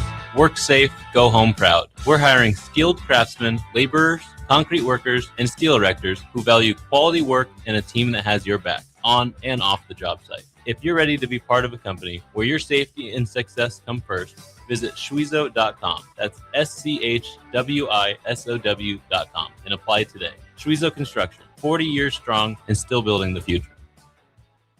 Imagine starting your day with a computer glitch that leaves you feeling stuck, frustrated, and unable to get your work done. You have 1,000,001 things to get done today, and waiting for the tech issue to solve itself isn't one of them. It's time to let Hamilton handle the tech so you don't have to. We help businesses across the state spend more time on what they do best and less time frustrated with office technology. As the official business IT partner of the Huskers, we're focused on providing custom solutions that set you up for success now and in the future. Connect with us today at hamiltonisbusiness.com. At Parkview Animal Hospital in Lincoln, it's not just their professional care that sets them apart, but their warm staff and state-of-the-art facilities. Whether it's for a routine checkup or a comprehensive medical procedure, at Parkview, your pet isn't just another number, but a valued member of their caring family. Visit them at PAHLincoln.com today and in person just south of 14th and Pine Lake Road. Parkview Animal Hospital, your pet, our passion. For happier, healthier, furry friends. Big box stores are tempting for buying equipment for your high schooler in sports or for yourself in your sports leisures. But buying new is awfully expensive. Why not go somewhere with new and used options? Played Against Sports has quality, slightly to gently used equipment, and 50% of their inventory is actually new equipment. It's more than baseball, softball, and golf. They also have equipment for disc golf, fitness, hockey, and more. Plus, they're always buying products. Bring your gear that you're done with and get trade money on the spot. Played Against Sports at 48th and Vine. Empower a child today with the Teammates Mentoring Program by building a relationship based on strengths and chart a brighter future 1 week at a time. Find out how you can be a mentor by visiting LincolnTeammates.org. Become what you needed as a kid by joining the Teammates Mentoring Program today. Get rid of pesky critters once and for all with Bats to Rats. Their expert team is here to help you reclaim your home. No more sleepless nights caused by crawling critters or flapping wings. Bats to Rats ensures a safe environment for every family member. Check the website at batstoRats.com for amazing offers, and if you mention this ad, you'll receive $10 off your initial inspection cost.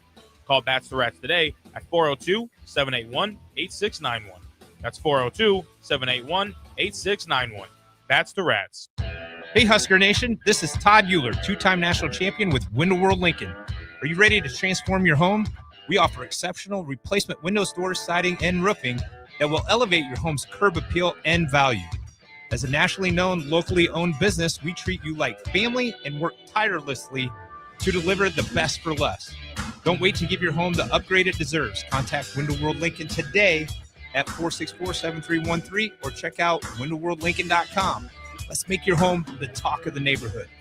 Things that impair you come in many different shapes and sizes. Some are the shape of beer and liquor bottles. Others look like cigarettes but aren't cigarettes at all. These are the things we know impair us, the things our parents warned us about. What we're not always aware of is our new prescription or the over-the-counter medicine we picked up just for allergies or a bad cold. See, it doesn't just matter how much of a substance you take. If you are impaired, driving is deceptively dangerous. Don't drive impaired. Paid for by the NDOT Highway Safety Office. Rosie's Sports Bar and Grill. Open for lunch and dinner at 1501 Center Park Road, just south of 14th and Highway 2. Back to Old School with Foreman and Orman on 93.7 The Ticket.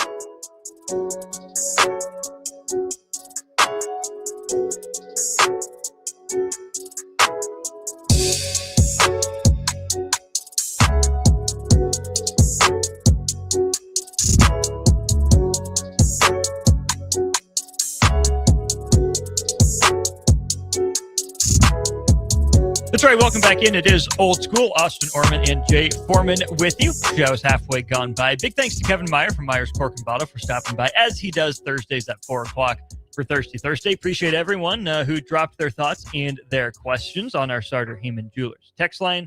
Always open to input and thoughts from the rest of you out there listening to the show. Big thanks to Graham Tire for their sponsorship of the show. More than just tires, they do all kinds of car and light truck repairs too.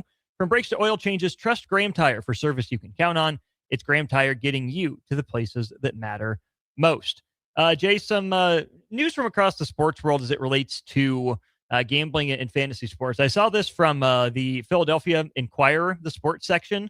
One of their reporters did a deep dive and found that there was this person in some county there in Pennsylvania who ended up betting $1.5 million that he lost over time with FanDuel. And for Thanksgiving, FanDuel had Bryce Harper record a message and send it to this guy saying, hey, I know you're a big Phillies fan. Thanks for being a big fan and supporting and all that sort of thing. Come to find out, there are also some people at FanDuel who are messaging this fan, Terry Thompson, behind the scenes saying, oh, hey, that was a great win. Thanks for playing. We finally did it. Or something. One of the next ones was, hey, you're due, right? I mean, you're so close on some of these. For a guy that lost $1.5 million in bets, who back in February was diagnosed with a gambling addiction. I ain't laughing at him. That's horrible. I'm just laughing at how that's cold-blooded, man. I mean, that's straight up. Like there's business and then there's that. That's just straight up just playing on somebody's weakness, man. I mean, it's foul. So I'm not laughing at the dude. I'm just laughing just like how low people will go. Yeah. I don't need you to encourage me when I'm probably about 45 L's in a row deep. The one win don't mean anything. That's just pretty much like almost seems like you gave me a little bit of a lifeline so I can lose 45 more or 44 more. So ethically, it's obviously wrong. They could never probably convince me they were doing it for the right reasons. I mean, I hate it for that dude, obviously. What's their argument? Oh, it's client relations, it's customer relations. Maybe we appreciate this customer, and he's spent a lot of money with us, so we're going to thank him. Except that it's completely sucked dry his family's financial savings accounts. Changed his whole life, and gosh. I mean, obviously, he's a grown man. He has responsibility, just based on that alone. But obviously, playing on his weakness is probably not the most upstanding thing to do, and so that I hate it for him, just because he's probably had a rough go at it here, and then get those messages, especially for Bryce Harper, and Bryce Harper probably had no idea what he was recording. Mm-hmm. So then you pimped two people, and I just don't like it. The Philly sports guy that did this video, and assume there's an article forthcoming, said he reached out to Major League Baseball, reached out to the Phillies, and even reached out to Scott Boras. That's Bryce Harper's agent, and all of them had no comment. I would hope Bryce Harper didn't know, or FanDuel just said, hey, can you record this for us? Yeah. We'll, personalize it. We'll send it out to a big fan of yours. It's like, oh, okay, that's cool. We appreciate Phillies fans, whatever. But for them to use that as a hook, an enticement to continue to gamble because of something you think is, organic, of, hey, I've been a lifetime Phillies fan. Who among us wouldn't like to get a message from our favorite athlete? If we're 15 years old or 65 years old, that's pretty cool. But to use it for that purpose, and I think how tone deaf too, which again, they're just going to argue, oh, it's a business, we're thanking our clients or whatever. But read the room a little bit with everything going on in college sports, with all the conversation about, was legalizing gambling a mistake?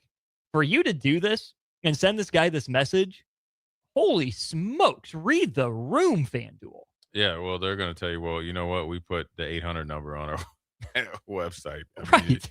We can help you get the help you need, and then we'll hit you up again to, lose some more money. I mean, I just hate it. I hate it for him, when you kind of get down that path and you keep pushing, send on the bets or whatever they're doing, and it doesn't seem to work out.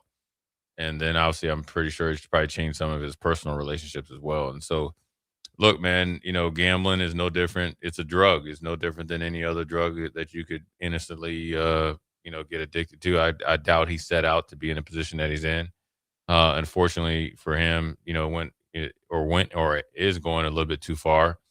And, obviously FanDuel has no problem watching it and assisting in it as well. And so, I mean, I don't know Bryce Harper, but I doubt that he would want to participate in the downfall of another human being. So, I mean, at this point, it's just obviously nothing good can come of it.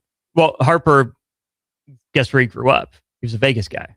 Yeah. Or maybe he's an East Coast guy and then went to JUCO, I think it was, or Southern Nevada for college before he could go to the MLB draft. So he's been around that scene for a little bit. But speaking of read the room, Jay, Yahoo Sports is introducing college football fantasy football.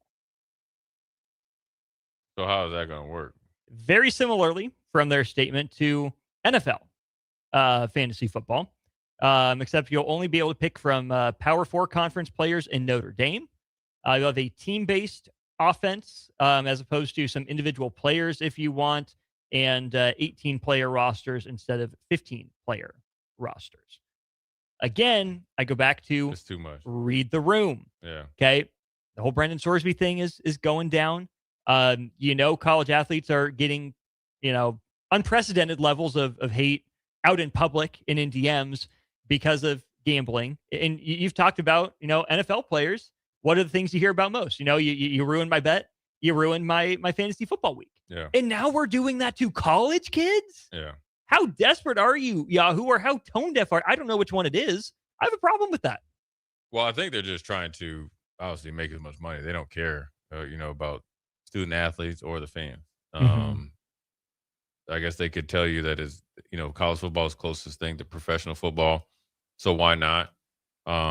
These young kids definitely aren't developed enough mentally to handle some of the backlash that they possibly could face based on fantasy football. Like I said, it changed the whole dynamics of I guess, the fan experience, why they're going to the games, why they're watching games, is that generally people are watching the games for their bets. They're no longer watching because they're so invested in Nebraska Huskers football. They're, whether they cover or you throw or run for however many yards, that's what's kind of leading the way. And so this is just doubling down on it. And obviously they see the opportunity to make money off of college, obviously football, and they don't care who it affects. And that's what sucks, because you would like to think, there's some purity left in college sports. And obviously, with, there's some of these companies that potentially could, help save it. And there's like, you know what, we'll worry about that later. We're going to try to make money off of everybody, even at the expense of some of the athletes and or some of the fans. The statement from Publicis Sports, who's partnering with Yahoo on this, says, college football has an enormous and passionate fan base that is engaged year-round, and many of our clients are activating across the entire ecosystem, whether it's talent, NIL, content, media partnerships with teams or conferences. This is another way we can give them an always-on connection to continually grow fan engagement and maximize their sports investments across college football properties. Again, business, business, business. Farley and I dabbled in this a little bit during Bach and the Black Shirt, but I think we forget in this day and age, Jay, with social media, and okay, I don't have a marketing degree. I don't have the numbers behind the scenes. Right. But it seems to me like there's still got to be room in our society for some of that demand to sit in, where scarcity can be something that brings you back. Instead it's college football, the NFL and its year-round calendar. Sure, there's something to being front of mind and being in front of people all the time. But what's that saying? Absence makes the heart grow fonder. Right. I feel like even though we might be consuming more content as football fans, basketball fans, baseball fans, whatever it is, because we have access to it year round, it's a more shallow connection, even though it's sold as a deeper connection. But level. When you don't miss it, how can you truly love it? Right. Yeah, it's 1,000% on surface level. And what can you, it's transactional now. And, it's really, ruined or helped ruin, the state of college football, even though it's a great, obviously, near and dear to me. And it's still great, but it's obviously put a black eye or a black check mark on it as well. And this is another, part of it. Fantasy football for, college kids. Actually, to be honest with you, I'm a little surprised it's taken so long, considering that they're shoving gambling right into college kids' faces. And obviously we saw Brandon Sorsby, and we saw, the Iowa State quarterback and players and at Iowa, and basketball players as well, wrestlers and all this type of stuff. And so, look, people have no boundaries when it comes to making money. There's stories that have been going on, ever since I've been playing, football or was playing football, that, there's guys that would go to games and, bet on games. There's odds on state championship games. There's people willing to take some action per se on any and everything. And college football, as far as fantasy football, is no different. Starter Heyman Jewelers text line 402-464-5685. 0156 says, we are soon to be or already in a gambling epidemic. That situation is like saying, it's okay, you peed yourself the other night, here's another beer. Yeah. It's a problem. 6883, college fantasy football isn't new. I've been a part of a college football fantasy league for the last 15 years. Okay, well, Yahoo is probably the biggest platform to be pushing it now, I would guess. Yahoo's still a relatively major player in sports. Yeah. So if it's been available, that's one thing. But this is, widely publicly known and being pushed right now. Disc Golf Jake says it won't be long before these gambling sites open up for high school and youth sports. I think I'm being dramatic, but dang, I hope it's being dramatic. But again, if there are no limits to making money, if you're sending personalized videos to degenerate bettors with a gambling addiction, if you're opening up college student athletes, which I know, okay, it's the closest thing to professional football, like you've said, but when pro athletes are telling you this is the majority of the harassment we get, and you are still choosing to open up that avenue for college kids, that's a dereliction of duty. Yeah, they don't care. They want to make money, and whether it's Yahoo or anything else, they're going to do what they need to do what's best for them. So they'll tell you that you're getting paid like a professional. You just got to deal with it. Obviously, you have people that are talking about you got to have mental toughness, and look, we didn't have social media when I played. I've had a few interactions with fans that, weren't, very positive. It didn't never bother me, but I'm sure for these kids that grow up or that grew up in the social media era, and then obviously you have, the same fan that was so excited for you to sign here, or, at some point in time during your career is the same one that's telling you that you ruined his life and all this other stuff is a little bit harsh. And obviously it's going to be gambling and money behind it. And ultimately, sometimes it could be as great as it is for these kids to be blessed to have NIL contracts and all that. Sometimes it could be the complete opposite, considering if they have to deal with some stuff. But ultimately, you have to be really disciplined to block that out, because you can't trust the powers that be to look out for you, as we've seen.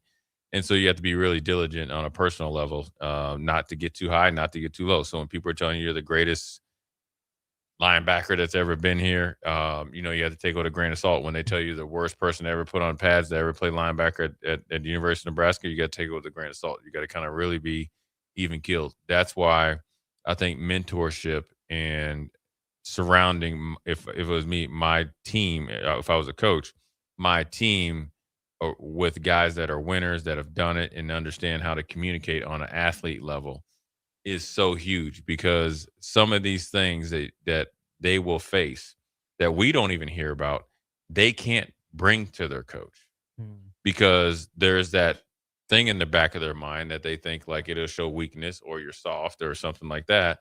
And, competition is thick and everybody's now playing for money. It was like, we had this saying, like, before we go out to play a game, and Grant Wisham, I said, let's go take their lunch money. Well, essentially that's what they're playing for. Obviously their lunches are very caviar and steak and stuff, but lunch money's lunch money. Yeah. But so they're trying to protect that. So ultimately the gambling is going to be anywhere and everywhere. It'll be behind the scenes. And like I said, this guy said that he's been in a fantasy football league for college football for 15 years.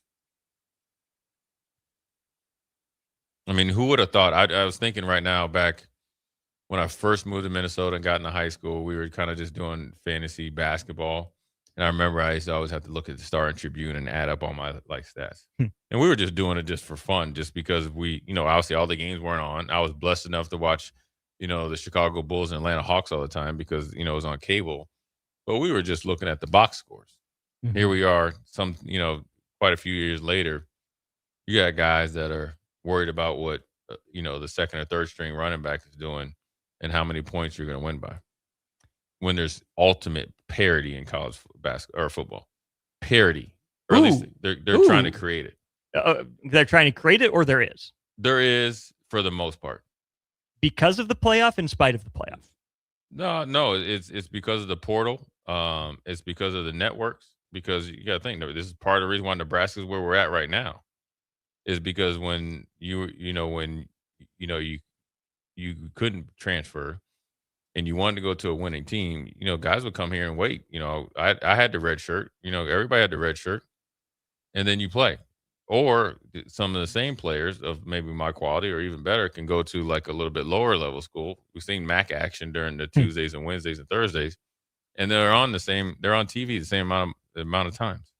And, now with getting money in your pocket, you can have your parents and, friends and family there on a weekly basis. So that will spread it out. So therefore the domination isn't going to be, the 20 some year run, 30 year some run Nebraska had. You're going to have little small pots, and all that type of stuff. Yeah. Sorry. I brought that up because I didn't know what you meant exactly by parity, because I think that there are more teams that are capable of winning the national title at the Power 4 level.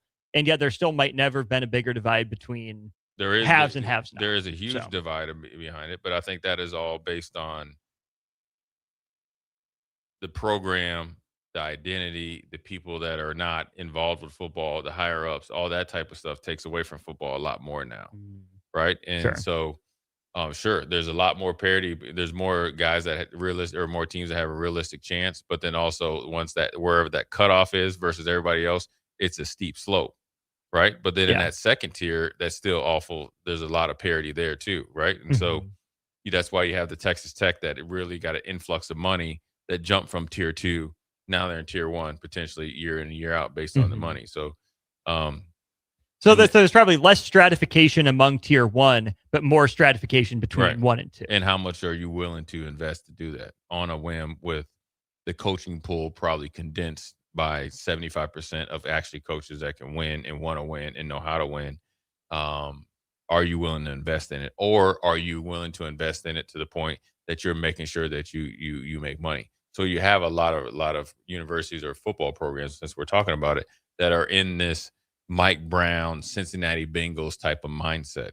Mom and pop shop. We're gonna do enough to make money, cut corners, and actually put a product out there, but we're actually making sure that we're counting the butts in the seats before we count the points. And that's where you see a lot of people, and that's where you won't get a lot of change. What's more watered down, coaching pool or player pool? What's your definition of watered down? Well, you just said, there's like even 75%, whatever. I just think it's the coaching pool. There's not a lot of great coaches out there. You've also said there's not that many great college football players out right there, but it's probably there's the percentage of less coaches, because obviously there's less of them. Fewer available. Yeah. Yeah. Is probably more of an impact on everything, as far as I talked about the players and development, lack of all those things, because of the lack of coaches out there. Gotcha. That actually can coach, that know how to coach, know how to win, or willing to win. Because a lot of times a lot of things change. You can come into some money and come into some fame, and next thing you know, the same person that walked into the office on Friday is a different one that walked out of the office on Monday. And obviously I think it's also changed with the amount of money people are getting from TV contracts and stuff like that. I would have never thought, 20, 30 years ago that the Pac-10 at that point, but Pac-12 would be essentially defunct and then reshaped into a C league type of conference. Never. No. I mean, some blue bloods are playing in conferences you never thought of. You got Cal and Stanford in the ACC. Just would never. That would if you had a schools you can throw a stone to the Pacific Ocean from. You could have a trivia question and is look in the future. That would not have been it. You could have probably predicted players would eventually get paid something. You would probably say it would have been straight, flat fee across the board, which would now they view as like NIL or whatever it's called. Never would you have thought that the Pac-10 / Pac-12 would be defunct. No way. So it's changed, and you would never thought you would have been able to gamble on college sports either. And here we are, an epidemic. Yep. Let's go ahead and go to break. We'll wrap up hour 2 after this. Watch Old School live on Facebook, YouTube, or Twitch. Old School with Foreman and Orman on 93.7 The Ticket and theticketfm.com. When you or someone you know has been seriously injured and you find yourself in need of an attorney, call Liberty Law Group. The attorneys at Liberty Law Group will fight for the justice you deserve in court to get the very best possible outcome. Trust the compassionate and hardworking attorneys at Liberty Law Group when you need an attorney in Nebraska or Iowa. Call them today at 877-404-5238. That's 877-404-5238. Or check them out online at libertylawgroup.com. Hi, it's Sean Callahan here with Koppel Chevrolet GMC in Louisville. Koppel is proud to be the highest rated GMC dealer in the Omaha and Lincoln areas based on Google reviews. Right now, get 0% financing for 60 months on new Silverado and Sierra 1500 models. But hurry, the 0% financing offer won't last long. Visit us in Louisville or check us out online at koppelcars.com. Empower a child today with the Teammates Mentoring Program by building a relationship based on strengths and chart a brighter future 1 week at a time. Find out how you can be a mentor by visiting LincolnTeammates.org. Become what you needed as a kid by joining the Teammates Mentoring Program today. Things that impair you come in many different shapes and sizes. Some are the shape of beer and liquor bottles. Others look like cigarettes but aren't cigarettes at all. These are the things we know impair us, the things our parents warned us about. What we're not always aware of is our new prescription or the over-the-counter medicine we picked up just for allergies or a bad cold. See, it doesn't just matter how much of a substance you take. If you are impaired, driving is deceptively dangerous. Don't drive impaired. Paid for by the NDOT Highway Safety Office. Get rid of pesky critters once and for all with Bats to Rats. Their expert team is here to help you reclaim your home. No more sleepless nights caused by crawling critters or flapping wings. Bats to Rats ensures a safe environment for every family member. Check the website at batstoRats.com for amazing offers, and if you mention this ad, you'll receive $10 off your initial inspection cost. Call Bats to Rats today at 402-781-8691. That's 402-781-8691. That's the Rats. Are you looking for a jump start on your health and fitness this summer? The next Farrell's Extreme Body Shaping 10-week challenge starts July 11th. And right now, ticket listeners can save an incredible $200 off the 10-week challenge. Our proven program combines kickboxing, strength training, nutrition coaching, and accountability to help you lose fat, build strength, and create healthy habits that last. No matter your current fitness level, our coaches will guide you every step of the way. Don't wait until summer is over to start feeling better. Join the Farrell's 10-week challenge starting July 11th and save $200 as a ticket listener. Visit fxblincoln.com today. That's fxblincoln.com. Farrell's Extreme Body Shaping, results you can see and feel. Hey, Husker Nation, this is Todd Euler, two-time national champion with Window World Lincoln. Are you ready to transform your home? We offer exceptional replacement windows, doors, siding, and roofing that will elevate your home's curb appeal and value. As a nationally known, locally owned business, we treat you like family and work tirelessly to deliver the best for less. Don't wait to give your home the upgrade it deserves. Contact Window World Lincoln today at 464-7313 or check out windowworldlincoln.com. Let's make your home the talk of the neighborhood. Hey, this is Jay Foreman, the host of Old School, 3 to 6 p.m. here at 93.7 The Ticket.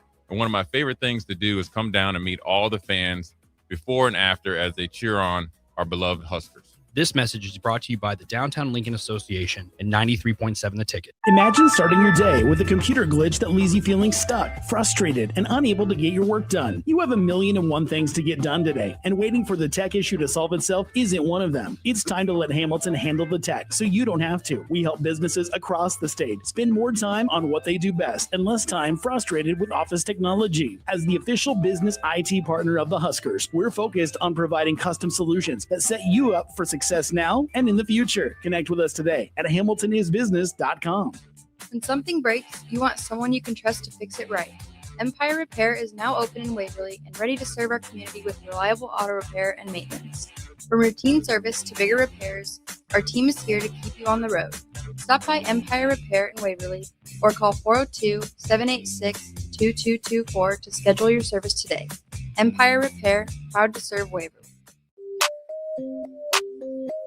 Back to Old School with Foreman and Orman on 93.7 The Ticket. That's right. Welcome back in. Hour 2 of Old School. Wrapping that up right here. Little World Cup update. He's mortal. Kylian Mbappe missed a penalty kick for the first time in his career at the World Cup, Jay. All for nothing. France up 2-0 in the 85th. Unless the best team in the world is going full Senegal, looks like France is through. Yeah, he just wanted to keep you interested. Right? Yeah, let me just get your attention, and then it'll go back on another streak. I guess. And he scored a goal already. He's like, oh, that was too easy. I need to rub it in. Yeah. Anything else got you right at the World Cup? It'll be interesting to see, how England game goes. The U.S. was a little bit disappointing, but I think the reality set in that, how close they were yet so far. But, ultimately it was a good run. But, it'll be see what England does if they can, England's crafty. They've been, football, as they like to call it, is in like their blood. Like if you watch some of these documentaries, they've obviously been at the forefront of it as well for a very long time. Now France obviously has the star power, right? When you're the depth of France, but Spain has won a couple World Cups, and then obviously Norway with Holland. I don't think they have enough depth to do it if they find a way to stop him. But he is the Viking of all Vikings. But can he take over for the thing about 90-ish him, minutes? He doesn't need to take over. The efficiency. He touches the ball twice, he scores twice. Sure. So, and then you have Argentina against Switzerland. Messi's obviously, one of the GOATs, if not the GOAT. And, Argentina hasn't looked really that good. They got tested by Egypt, and then they got hot for like that, 5 or 6 minute run. So it's been exciting. It'll be interesting to see how it, shakes out. And obviously, the best of the best is playing right now. Do you see the jerseys that France is wearing? No. They don't look like France at all. I got to pull it up for you here. Oh, the white ones. Yeah. That doesn't look like France at all. No, it does not. Did you see Wisconsin's new uniforms?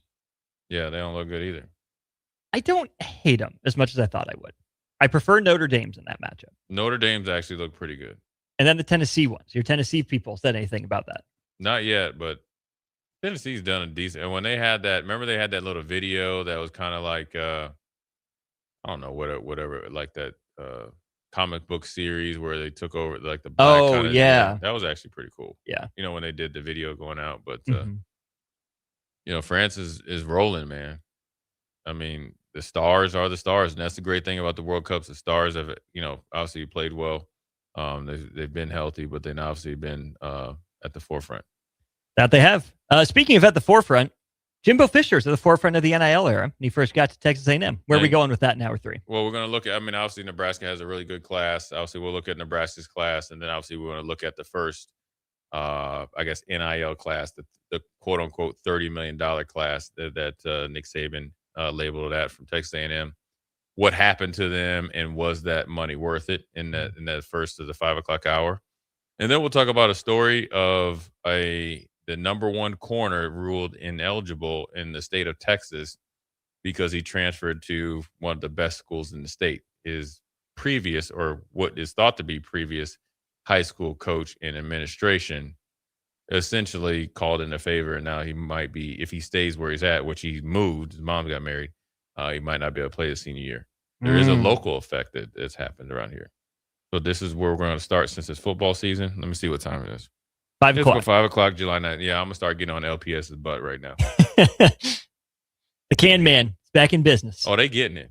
They know exactly why they're getting it, too. All right. So, Come on we back. shall see. 3 minutes. Starts now.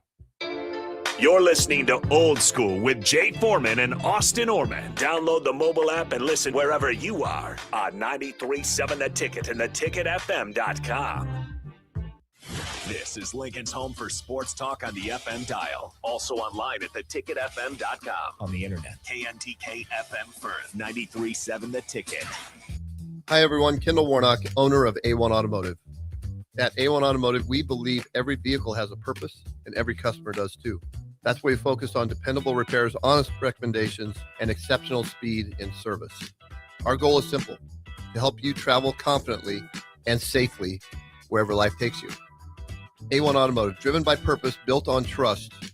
You can visit us online, a1autolincoln.com, or visit us at either of our 3 locations, 5110 State Hill Drive, 1117 L Street here in Lincoln, and our newest location, 408 Main Street, Seward, Nebraska.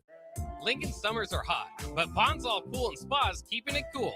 We're celebrating our 75th diamond anniversary with a massive customer appreciation party on Saturday, July 11th from 11 to 3.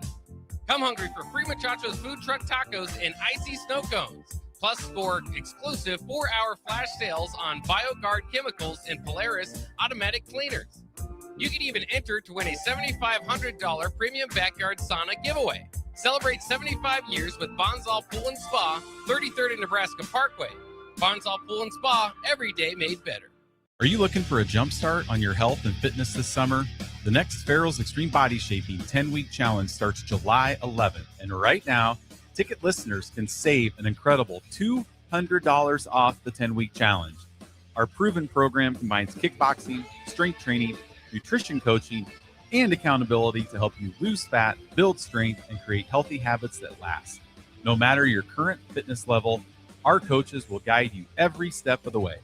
Don't wait until summer is over to start feeling better. Join the Farrell's 10-week challenge starting July 11th and save $200 as a ticket listener. Visit fxblincoln.com today. That's fxblincoln.com.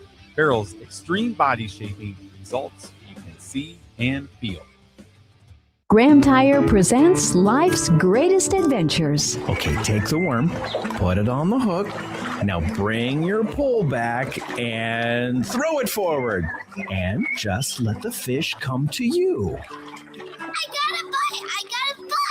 It's a big one, Dad! Great road trips start with great service. Graham Tire, your tire store next door, with 5 convenient Lincoln locations, getting you to the places that matter most. Here's your updated 93.7 The Ticket forecast, sponsored by John Henry's Plumbing, Heating, AC, and Electrical.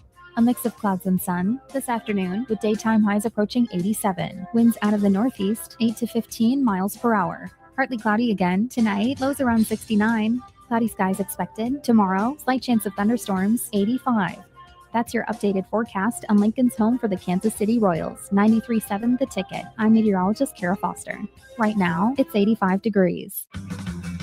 It's the best time of the year to order a new John Deere planter from Landmark Implement during the early order program. Plan for success with the industry's latest technology. Upgrade to an Exact Emerge high-speed planter to cover more acres, increasing flexibility and productivity. Now is the time to lock in the best price of the year. Contact your local Landmark location to order your new John Deere planter and experience the Landmark difference. Imagine starting your day with a computer glitch that leaves you feeling stuck, frustrated, and unable to get your work done. You have 1,000,001 things to get done today, and waiting for the tech issue to solve itself isn't one of them. It's time to let Hamilton handle the tech so you don't have to. We help businesses across the state spend more time on what they do best and less time frustrated with office technology. As the official business IT partner of the Huskers, we're focused on providing custom solutions that set you up for success now and in the future. Connect with us today at hamiltonisbusiness.com. MHC isn't a new company, just a new name. Mo's Moving is now Mo's Home and Commercial. Whether moving across town or across the state, MHC Moving has you covered, specializing in home, apartment, assisted, and independent living moves. MHC can handle your commercial moves as well. MHC Moving has 0 hidden fees. You'll never pay for same-day booking or be charged for stairs, heavy items, or elevator fees. Rates are the same Monday through Saturday, and you will never pay a truck or fuel surcharge. And they offer payment plans through PayPal. Call MHC Moving today at 402-853-7167 or go to mhcmoving.com. Are you looking for an exciting new way to put your skills to work? Explore new career options in the fintech industry at Currency, a Sandhills global company. We offer full-time positions in financial sales, compliance, operations, and other fields. We also offer a 4.5-day work week, an attractive benefits package, and opportunities for advancement. Put your motivation to work and grow with us at Currency. Visit gocurrency.com/careers to learn more. Coming at you live from the heart of downtown Lincoln, this is Old School with Foreman and Orman. Nebraska Football Hall of Famer Jay Foreman.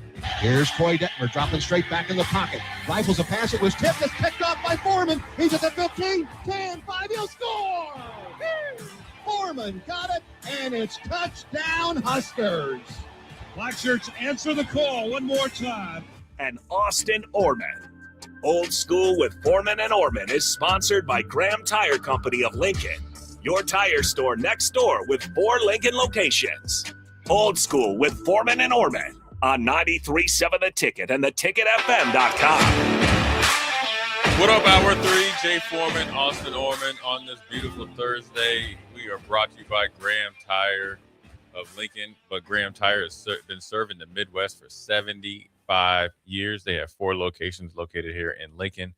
Look them up, grahamtireoflincoln.com, and they will also take care of all your car and truck needs as well. Tell them Austin and Jay sent you from down at the Ticket, and they definitely will hook you up as they did Austin and myself.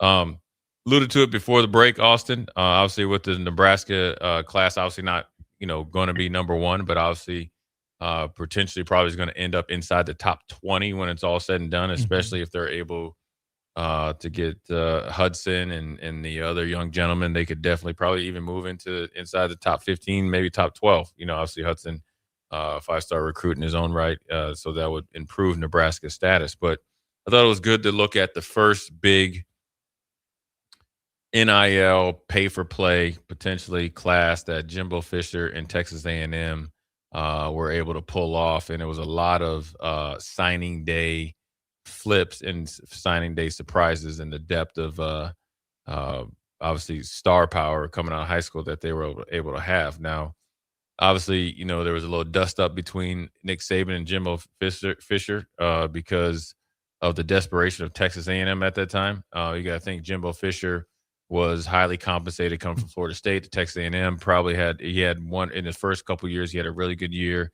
and the expectations went through the roof. He did not meet those, and then obviously he had a call to arms, really, or a call to bank accounts, like I like to call it, and was provided that to go out there on the recruiting trail and recruit high school players. You got to think the portal wasn't obviously used as much or if any at that point in time. So what you got in high school players obviously got you potentially back on solid ground moving forward, because you were, in theory, were allowed to develop those players, which was one of the knocks against Jimbo Fisher in his tenure at Texas A&M.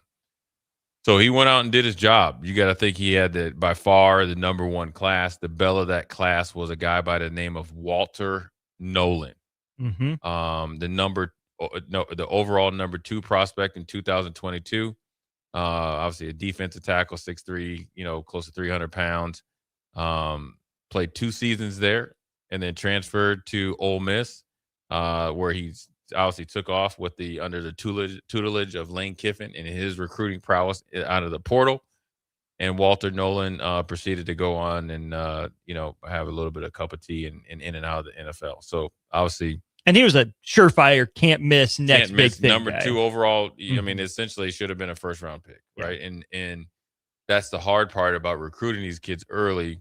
For whatever reason, I wouldn't even say that the defensive line coach was better at Ole Miss than Texas A&M, because Ole Miss's defense up until this last year really struggled at times. And so, look, he goes somewhere in his 3rd year. It's just like the offensive line. That's kind of when you start to take off, 2nd or 3rd year, and he ends up obviously playing at times to that number 1 ranking or number 2 ranking. Yeah.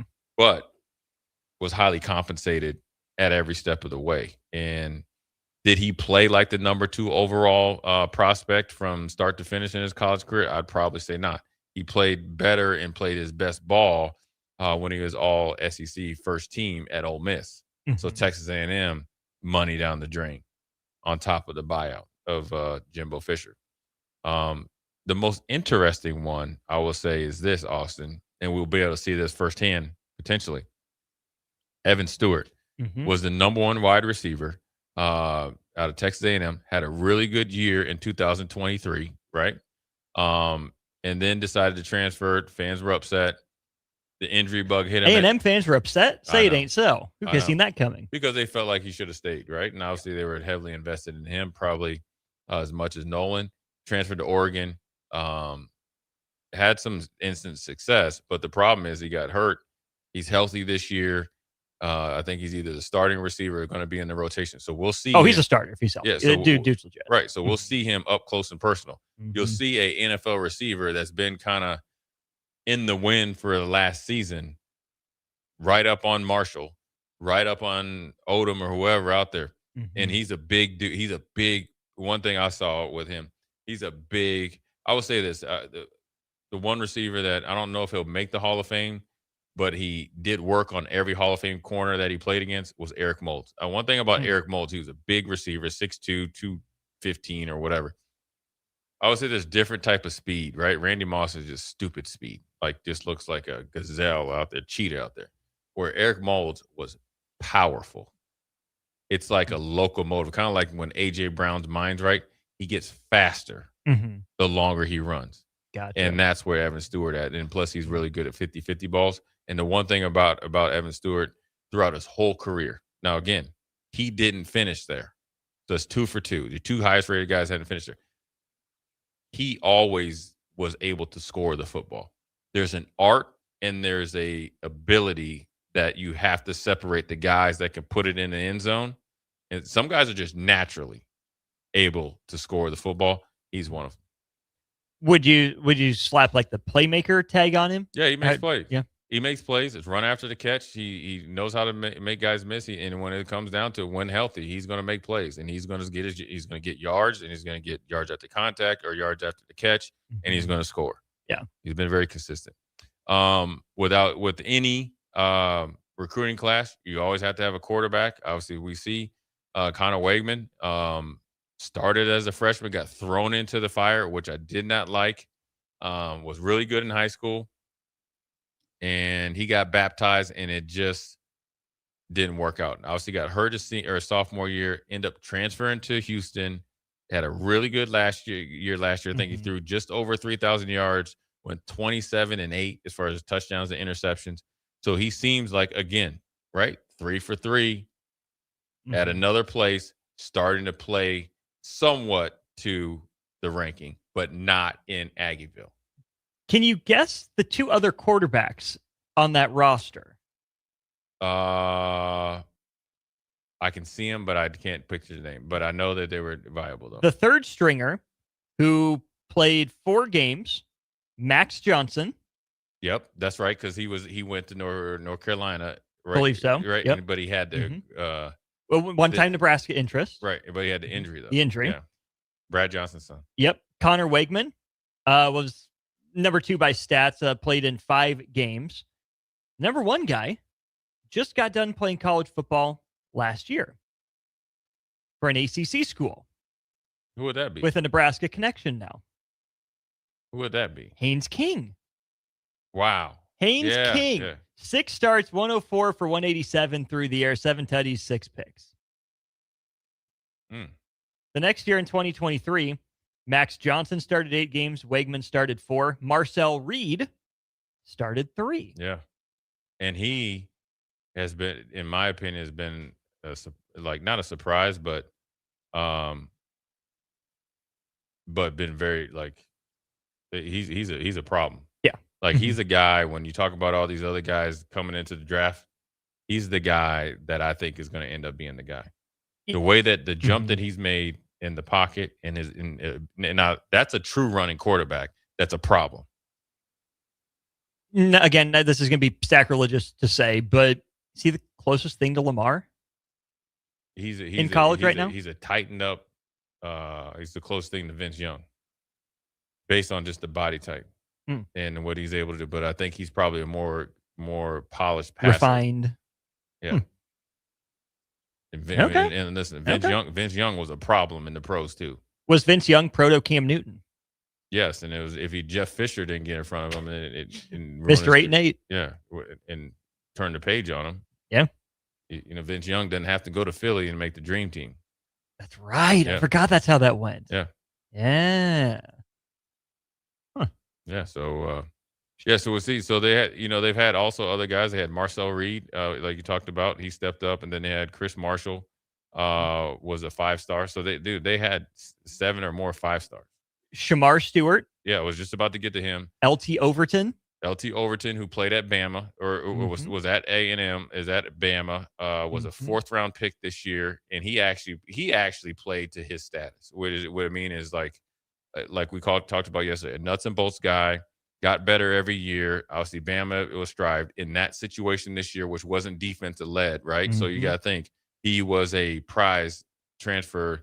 Yeah. And thought of by, obviously the end of the Nick Saban era going forward, would end up getting drafted in the 4th round. So he actually exceeded expectations based on everybody else. And then, for him, and then when you talk about Stewart, which is interesting, I think Stewart was one of those guys, when I talk about being 4 or 5-star recruit or highly thought of recruit, it's all potential. The body is what you saw on draft day is the same one he had coming out of high school. But the production hasn't been there. He's never had more than a sack and a half. But when you get him in the underwear Olympics, he's out of control. And then he goes to Cincinnati. Now, look, that's the worst place for somebody that is more potential-driven status coming out of college, going into the pros, to go to Cincinnati when you have essentially a whole year holdout. What I mean by a whole year holdout, you held out so much, rightfully so, because of the language they try to put in there. Essentially they were trying to guard against if he's not good. Well, you drafted him at 17.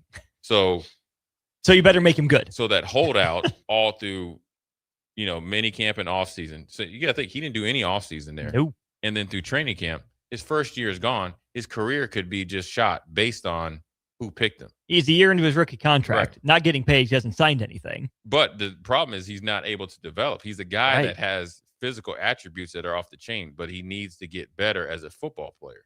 Well, if you're not practicing football, let alone not even in rookie mini camps and regular, like the June mini camp, let alone training, dude, you're done that first year. Now you're up here still going against a trainer. You're trying to become an NFL player. You could have learned from Trey Hendrickson. That's over. Yeah. So now he's fighting an uphill battle of being a bust, but it has nothing to do with him. But ultimately for him, in college, he was the same. He showed flashes here and there, but then it'd be, have 2 good games and then 3 games that he'd be asleep. But ultimately he got drafted pretty high. They had the final 5-star was a guy named Anthony Lucas. It was the number 32 overall recruit, number 8 D lineman.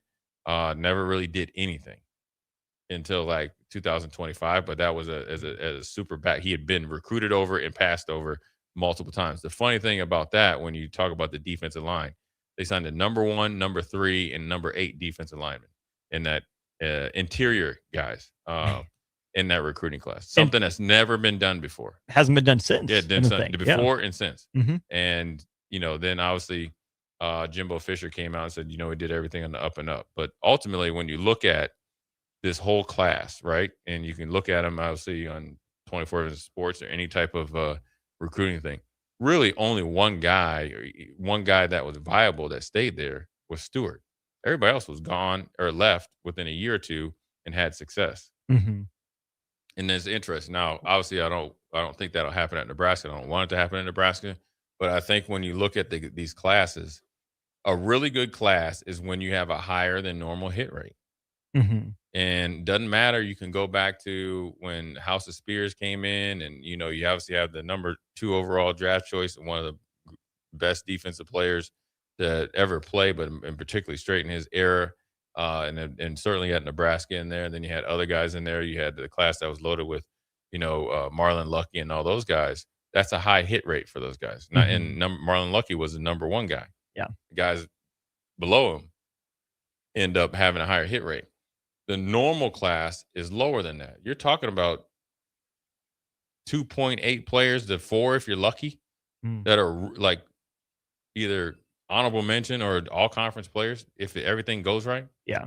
And they stay in your program. So that's where it's really tricky when you evaluate and really think about, okay, how important is it? I think it's important because overall, right? Here's why I think it's important. Let's just and I'm saying this, but don't take it literally.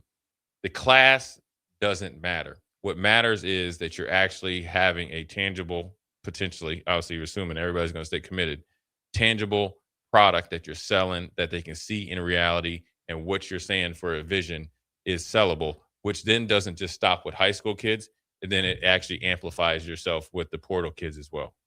Would it be fair to say the class doesn't matter, but the recruits do? Who you recruit in terms of the personality, the fit, the developmental curve. So maybe curve. you turn the corner like Fred did, and he kind of knows what he wants, and he knew what he wants as far as a Nebraska player, and that's what we just talked about in the first hour. Yeah. So I think that matters. Now, granted, the reason why I'm saying that doesn't matter because in reality, all these kids are going to come in at 18, 19 years old. Mm-hmm. You're going to be dealing with dudes like me. You're not doing anything. You're not doing anything against me unless you're Randy Moss, Jeremiah Smith, or something like that.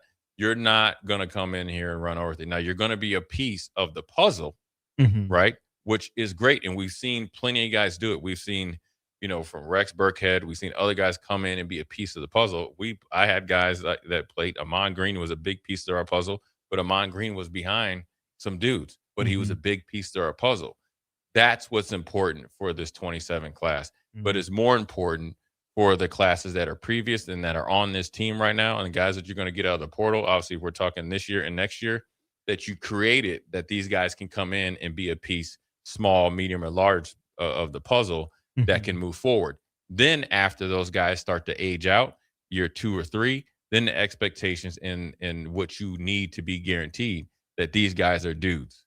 And then after that, you already had pieces that are coming in behind those dudes, and that's how you are building a program that's reloading instead of rebuilding.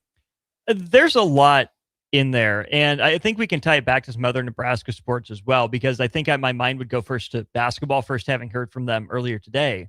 But think about the group of guys that Fred Hoiberg gives a lot of credit to. It's the Greasel, Walker, Bandamel, Gary's of the world. Those couple of classes sprinkled across there.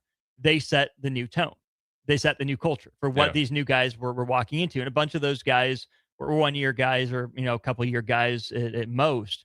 But even today, we heard from the 4 players, and I think it was Cale Jacobson and Will Cooper talking about the culture, building on it. The veterans are leading the way. They know what the standard is. They know what the culture is and whatnot.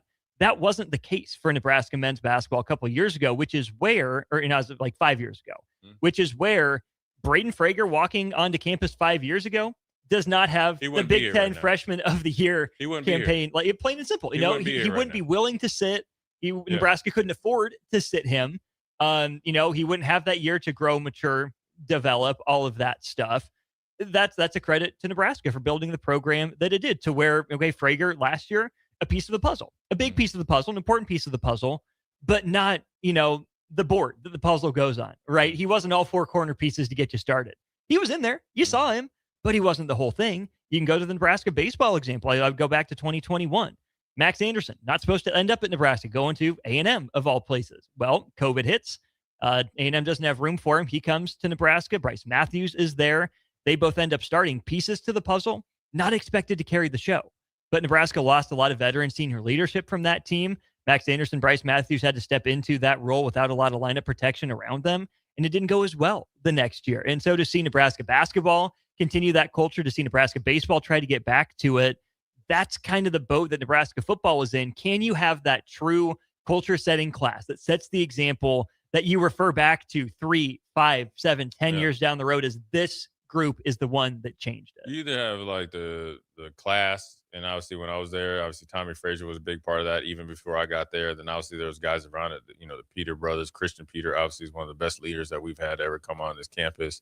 And you had plenty of guys across the offensive line, and everybody in their different roles as far as running back rooms and all that. So you have to have the class, but also I think you have to have the one thing that I think people don't understand: the culture that we had was set forth by everybody that played before. The interactions that I had with guys as I moved along in my career created the culture. It was pure pressure. Yes, it was. It was pressure, but it was good pressure. I didn't want to let myself down, but I didn't want to let anybody else down either. That's the stuff that we had. You know what I'm saying? And so that's what, and everybody else has it. If you ever, Nebraska fans, if you're listening, if you ever have a chance to listen to some of the former Alabama players, Ohio State players, even in the NFL level, like Dante Whitner is really, good now. He's a 49er, but, he played at Buffalo, so I know him a little bit through alumni. We have one with the Texans, but it's kind of a little bit more commercialized. The Bama and stuff like that. Their interactions, what they have with modern day players, is straight up like homeboy to homeboy. It doesn't matter how old they are. You got to think so when I was here, seeing Larry Jacobson, talking to him, Rich Glover, all those guys, obviously being a red shirt, Ed Stewart going on and playing, Corey Schlesinger, all those guys used to come back, all that, Brian Washington, they were talking to us in the weight room. So sometimes on a hot day like today, what time is it? 5:00. We'd probably just finish running. I don't know. I'd probably have to check with Jason Graham. We'd probably get done on the weight room. We were done in the weight room, like all our stuff, our extra workouts and our running in the day. Say we did at 2, we'd be done running at 3. We lift for until 4:30. If them dudes were there, we'd still be in there talking to them dudes right now. And they would be laying down the law or telling us about what do you need to do, or this is what they do, all that type of stuff. That's how you get to it along with the players.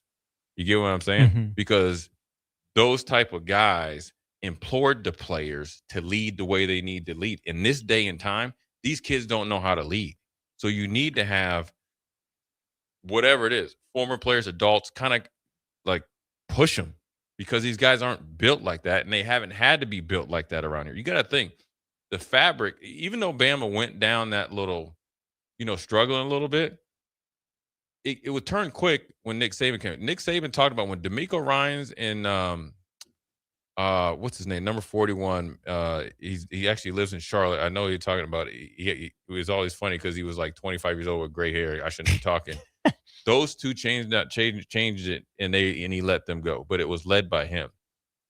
that's the difference. Whereas like the timing of Nebraska is doing it, and it's kind of been, even when Bo was here, he was like either Bo guys or you're shut out, or like when Mike, Mike was just hanging out. Mm-hmm. And Frost was like a little different. Now you're trying to get it back. That's like 20-some years, dude. Mm-hmm. Right? So you're trying to rehab that stuff and get back on it in this competitive time. It's a tall task at times. You mentioned, Jacobson, Glover. I'm sure plenty others were around. As a college football player, how different is it hearing the same message from someone that's a program alum, as opposed to a coach saying it, or some outside speaker coming in and saying it? Not to say they don't have value, but how different is it? What's different about it when it comes from a Jacobson, Glover, a great player, as opposed to a different sort of adult? It depends on the culture. Well, first of all, like Coach Osborne, I remember Trev Alberts coming back. Like I saw Trev when he got drafted. And I think he was here on my recruiting trip, but he took Grant, or met with Grant or whatever. And then he came in dropping knowledge to us. So, like, our culture was like when a former player is talking to you or in our meetings, sitting in our meetings, like you respected what they said, because our number one, Coach Sam, shout out to Coach Tony Samuel, was just back last week. He set forth the standard of what we were supposed to do as young athletes. That's from me as a little pipsqueak redshirt freshman to Dante Jones or Grant Wistrom that came in as a 5-star. The respect was set forth by the coaches. Then that was the blueprint. The players had to play it out. So that means that older players, passed we used to call the knowledge or the ism down. So that's where it was. But if you don't have that there, then then they just were like, oh, just another guy or whatever, just the old guy and all that. Nah. And I'm gonna tell you this, even at the pros. If you guys don't want to hear about the 90s, that's fine. I know it gives you nightmares at night. And that's great, because we were a nightmare. You know what? Your worst nightmare, in fact. Yeah, and we were roguish too. That's all there is to it. We were some rogues. We were some rogues. We did. Now the defensive guys were some rogues. Jason and Grant were coming. They were some rogues. Flat out. We find that out for 2 hours every Tuesday. But even in the pros, I'll tell you about this when we were in Buffalo. Right? Now, granted, I was a rookie. Now granted, I'm in. Bruce Smith is a Hall of Famer there.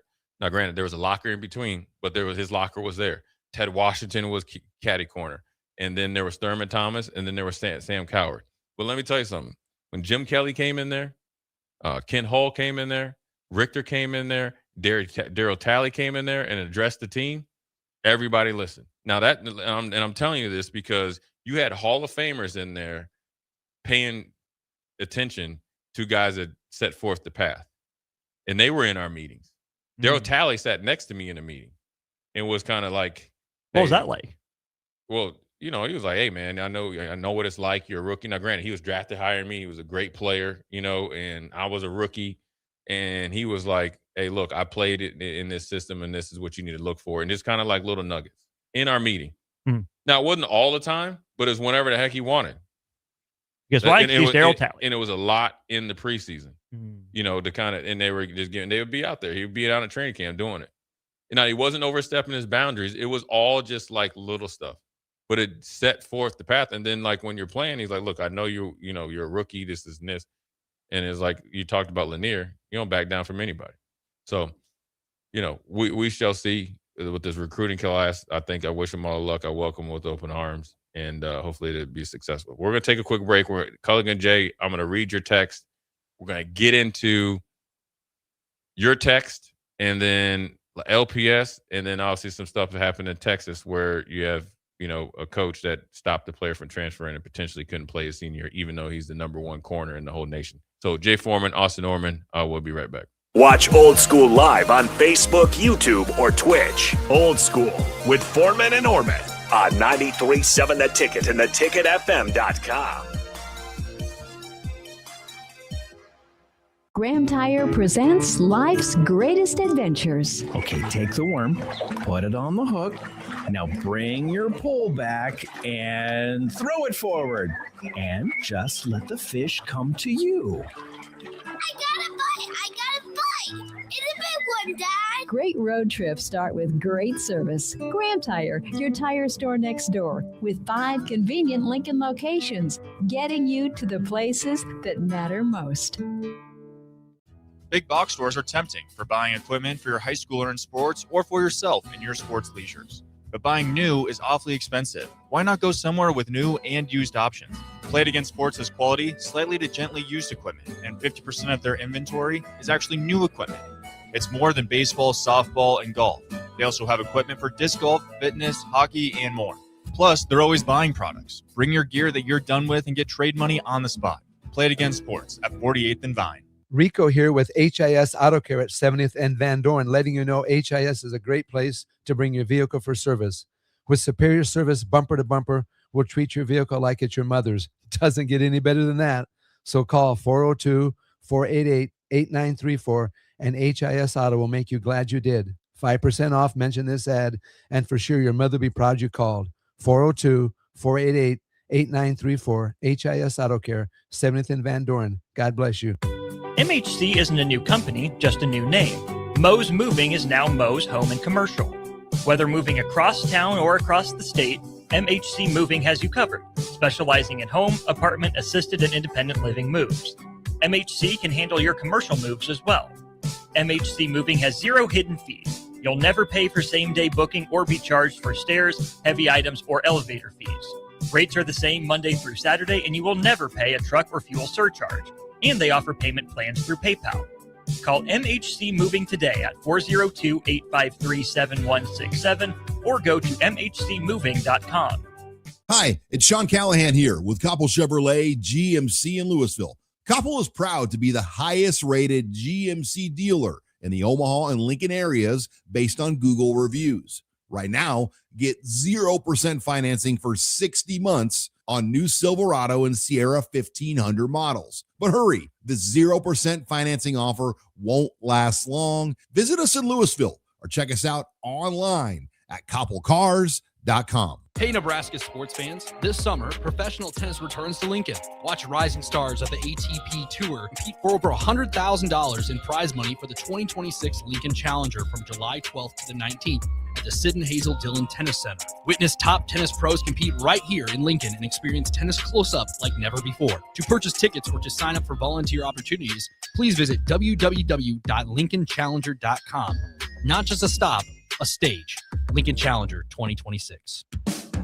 Hey there, this is Paul Scheel, owner of High Electric. I want to thank our friends and loyal customers and introduce High Electric to those looking for a new electrician. We've been serving the Lincoln and Omaha area for over 30 years, from design to install, upgrades, and repair.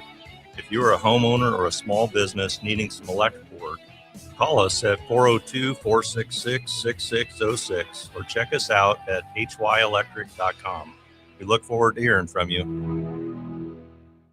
Rick Heyman here from Sartor Heyman Jewelers. I want to personally thank our great customers for voting us once again the best of Lincoln. At the same time, we're celebrating our 120th year in business in the great state of Nebraska. You can count on Sartor Heyman for the very best quality, value, and customer service. When it comes to your jewelry needs, visit us at South Point, Grand Island, and the Outlet in downtown Lincoln. Visit us today at sartorheyman.com, and thank you for your continued trust after all these years. Lincoln's go-to for fun isn't new. It's a place that's been a staple of the city for years and is only getting better. Matson's Bowling and Billiards always has open bowling available with no long lines, unlike other centers. They have live music almost every weekend and great food at EJ's Bar and Lounge, with seating for 150 people. They have popular meals like the EJ Burger, pizza for the whole family, and famous EJ's Wings. Contact Sarah to book a party for friends, coworkers, or family at Matson's Bowling and Billiards, just south of 48th and Holdridge. It's the best time of the year to order a new John Deere planter from Landmark Implement during the early order program. Plan for success with the industry's latest technology. Upgrade to an Exact Emerge high-speed planter to cover more acres, increasing flexibility and productivity. Now is the time to lock in the best price of the year. Contact your local Landmark location to order your new John Deere planter and experience the Landmark difference. Are you looking for an exciting new way to put your skills to work? Explore new career options in the fintech industry at Currency, a Sandhills global company. We offer full-time positions in financial sales, compliance, operations, and other fields. We also offer a 4.5-day work week, an attractive benefits package, and opportunities for advancement. Put your motivation to work and grow with us at Currency. Visit gocurrency.com/careers to learn more. Lincoln is full of great golf courses in a state that is getting national recognition for exceptional golf. Friend Country Club is worth the drive, just 40 minutes from Lincoln and home to one of the state's most respected 9-hole courses. Enjoy their restaurant with popular items like a 14-ounce ribeye, 10-ounce sirloin, or chicken fried steak. Open Thursday through Saturday from 5:30 to 10 p.m. Expand your horizons with a trip to Friend Country Club, just 40 minutes southeast of Lincoln. It's worth a visit. When something breaks, you want someone you can trust to fix it right. Empire Repair is now open in Waverly and ready to serve our community with reliable auto repair and maintenance. From routine service to bigger repairs, our team is here to keep you on the road. Stop by Empire Repair in Waverly or call 402-786-2224 to schedule your service today. Empire Repair, proud to serve Waverly. Back to Old School with Foreman and Orman on 93.7 The Ticket and theticketfm.com. Well, we're back. Jay Foreman, Austin Orman, second segment, 5 o'clock hour before we put a bow on this Thursday.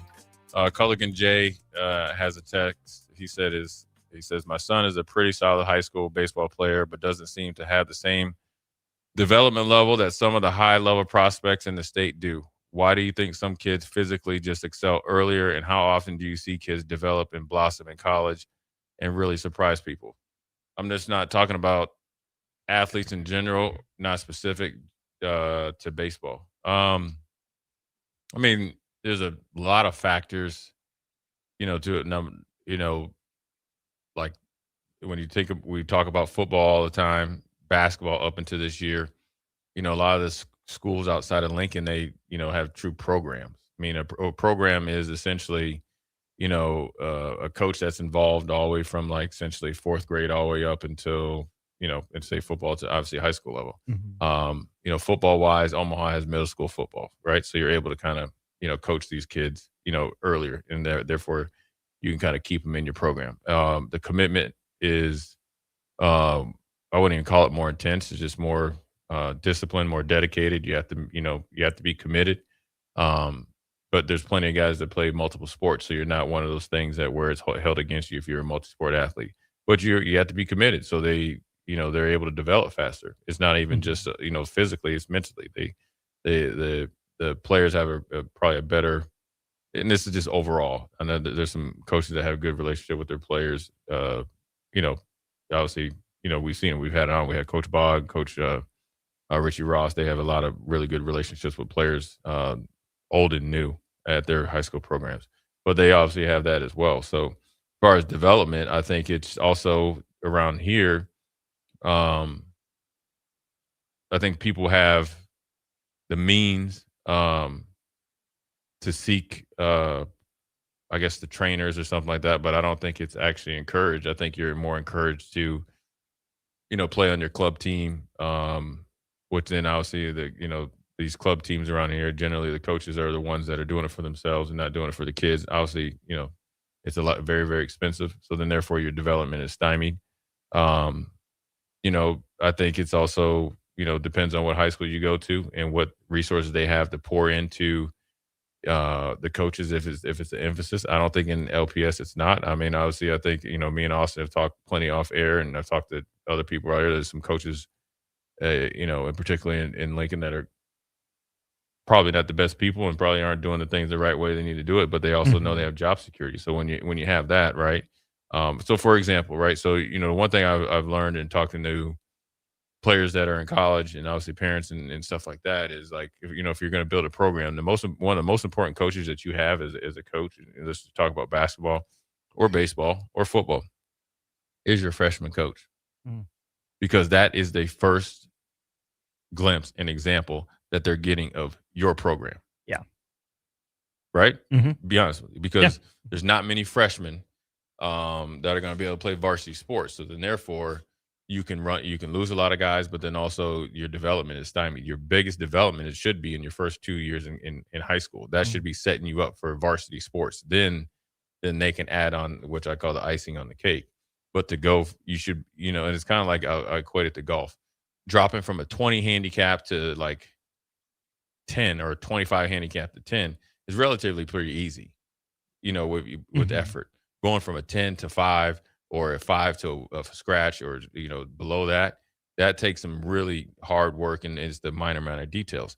That would be the emphasis when you get to varsity. But you're missing that right here as far as like in the city of Lincoln.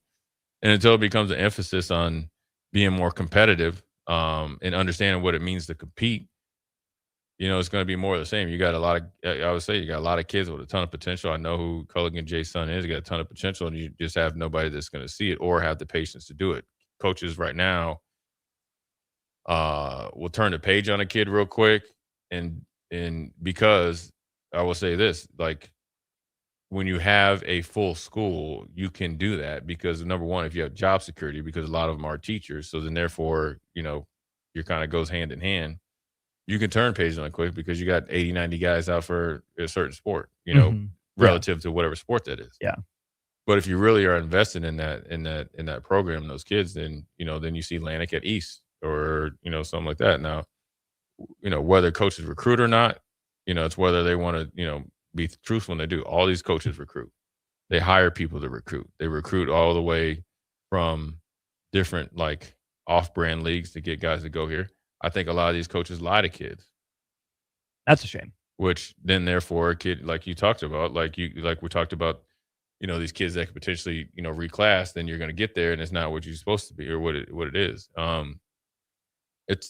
wouldn't say it's a problem because it's a problem if your mind is focused on that. I think it's a problem because high school sports, everybody, the funniest thing people always say is like, well, there's nobody's going to go to be an NFL player. Like when I think about sports, that's the last thing I think about.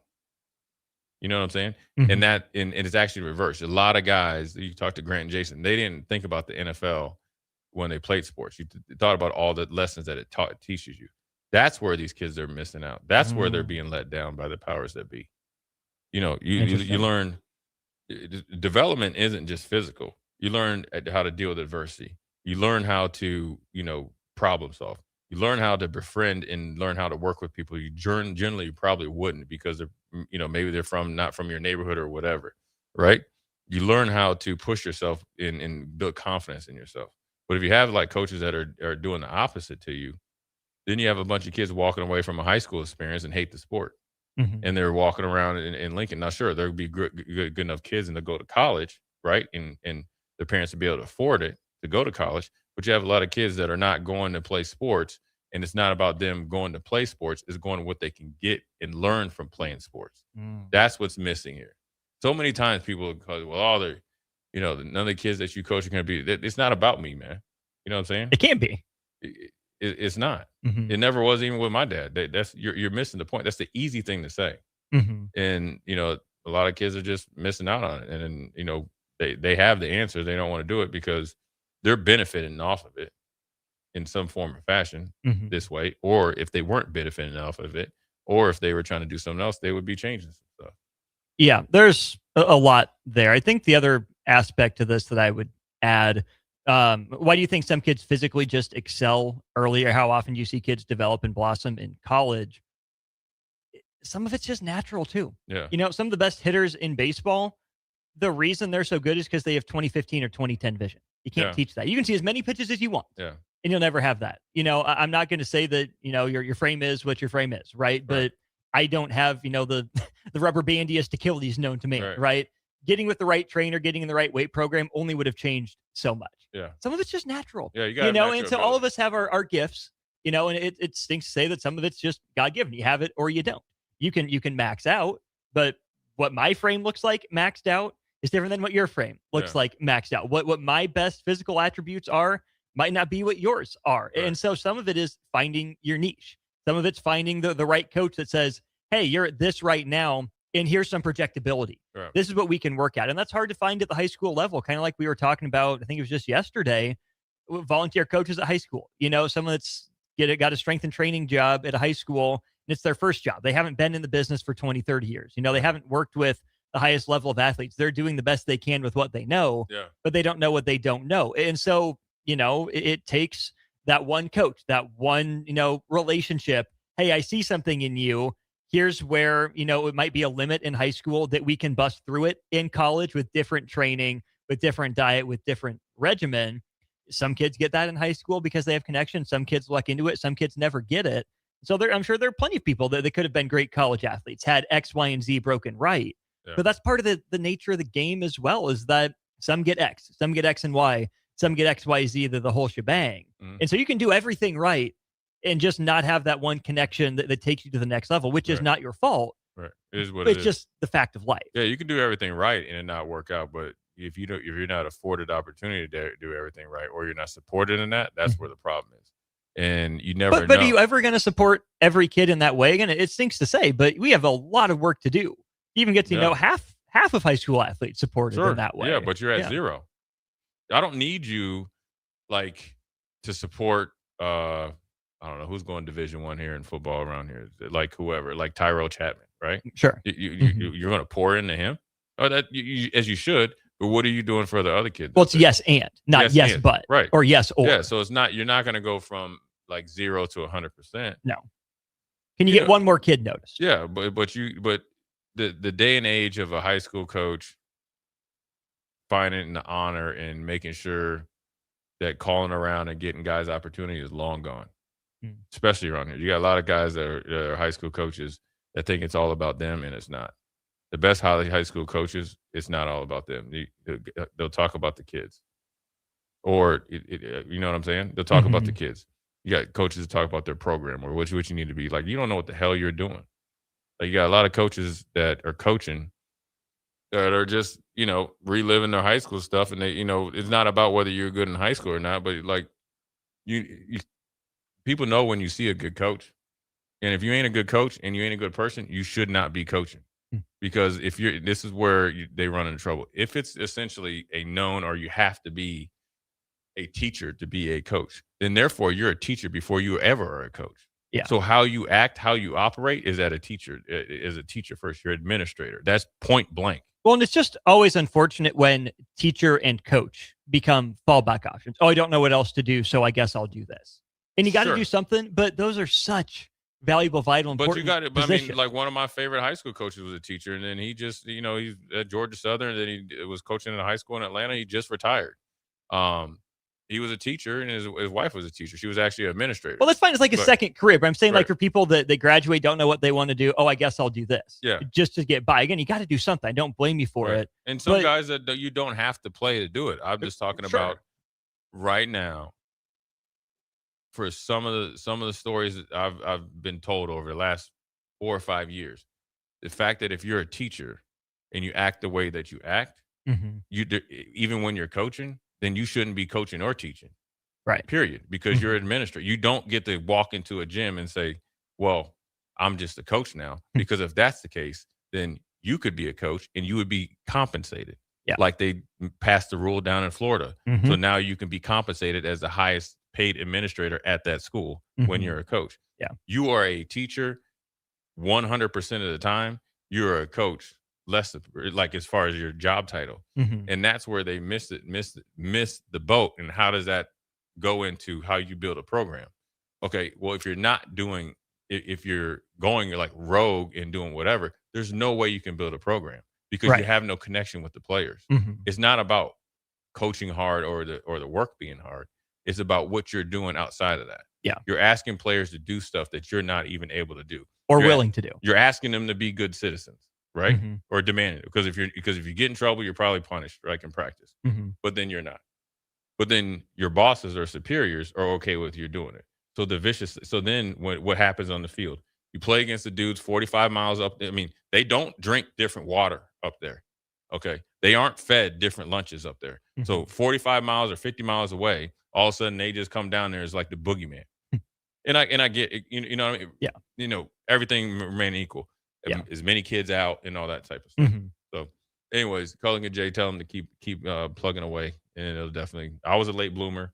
I actually played better in the pros, even though I was pretty good in high school. I felt like I excelled in the pros. So just in time will tell. So we'll take a quick break, come back. Quick segment before we put a bow on this Thursday. Jay Foreman, Austin Norman, we'll be right back. You're listening to Old School with Jay Foreman and Austin Orman. Download the mobile app and listen wherever you are on 93.7 The Ticket and theticketfm.com. Hey there, this is Paul Scheel, owner of High Electric. I want to thank our friends and loyal customers and introduce High Electric to those looking for a new electrician. We've been serving the Lincoln and Omaha area for over 30 years, from design to install, upgrades, and repair. If you are a homeowner or a small business needing some electrical work, call us at 402-466-6606 or check us out at hyelectric.com. We look forward to hearing from you. Making history at Haymarket Park. We're celebrating 25 seasons of grit, grins, heart, and hometown pride. Lincoln, you built this stadium. You named this team. And season after season, it's you, the fans, that keep us coming back for more. So let our thank you be our promise. The best is yet to come. Your local tradition plays on. Get your tickets at saltdogs.com. Are you looking for a jump start on your health and fitness this summer? The next Farrell's Extreme Body Shaping 10-week challenge starts July 11th. And right now, ticket listeners can save an incredible $200 off the 10-week challenge. Our proven program combines kickboxing, strength training, nutrition coaching, and accountability to help you lose fat, build strength, and create healthy habits that last. No matter your current fitness level, our coaches will guide you every step of the way. Don't wait until summer is over to start feeling better. Join the Farrell's 10-week challenge starting July 11th and save $200 as a ticket listener. Visit fxblincoln.com today. That's fxblincoln.com. Farrell's Extreme Body Shaping, results you can see and feel. Select Plumbing and Utility has been serving Lincoln and the surrounding area for 14 years, and they're not slowing down. Select Plumbing and Utility handles all your plumbing needs, from faucets and water heaters to full renovations, and they can even help with your heating and cooling needs. They're also Lincoln's underground experts, repairing and replacing broken underground water and sewer lines since day one. Contact Select Plumbing and Utility today at 402-560-6197, assuring excellence in every situation, opportunity, and challenge. That's 402-560-6197. Are you looking for an exciting new way to put your skills to work? Explore new career options in the fintech industry at Currency, a Sandhills global company. We offer full-time positions in financial sales, compliance, operations, and other fields. We also offer a 4.5-day work week, an attractive benefits package, and opportunities for advancement. Put your motivation to work and grow with us at Currency. Visit gocurrency.com/careers to learn more. Is there anything worse than paying for something that's done half-assed? You buy something, you want it to work, especially when it comes to your internet. When you're trying to stream a movie, work from home, or shop online, half-assed internet doesn't get it done. At Allo Fiber, we don't do anything half-assed.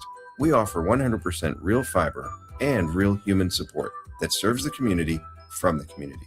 So while others may say they have fiber, in the end, there's half-fast fiber, and then there's Allo Fiber. Allo Fiber, internet built for you.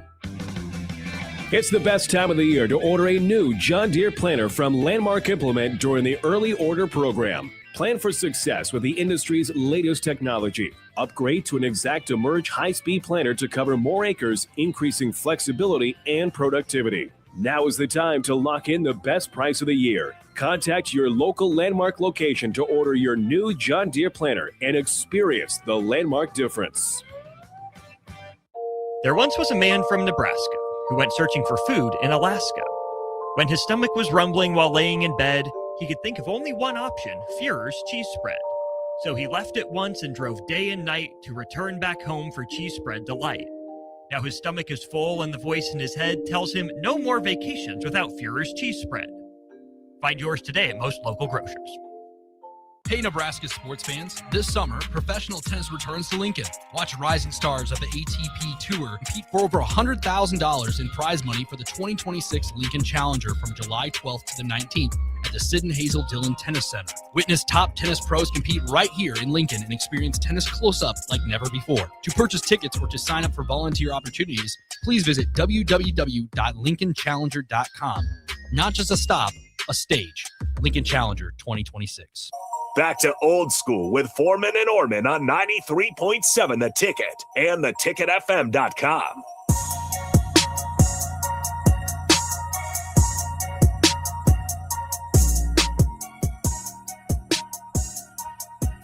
Well, we're back. Jay Foreman, Austin Orman. 3 hours goes by so quick. But start to go to the ulterior motives and start maybe finding a way to go live. I think I might go live Monday. First ticket show to go 4 hours? Yeah, we might. Might have to. We'll go all day. Did you see Adrian Broner's going in, locking in a warehouse for 45 days straight, 24/7 access. Okay, Adrian Broner. Yeah, but he's got a lot of weight to lose. He's been living his best life. And there's some other like streamer in there that must be doing a celebrity fight, so they're gonna make millions of bucks off it though. Sure. Yeah, but they've been partying. So maybe we do that. We just do a lock in.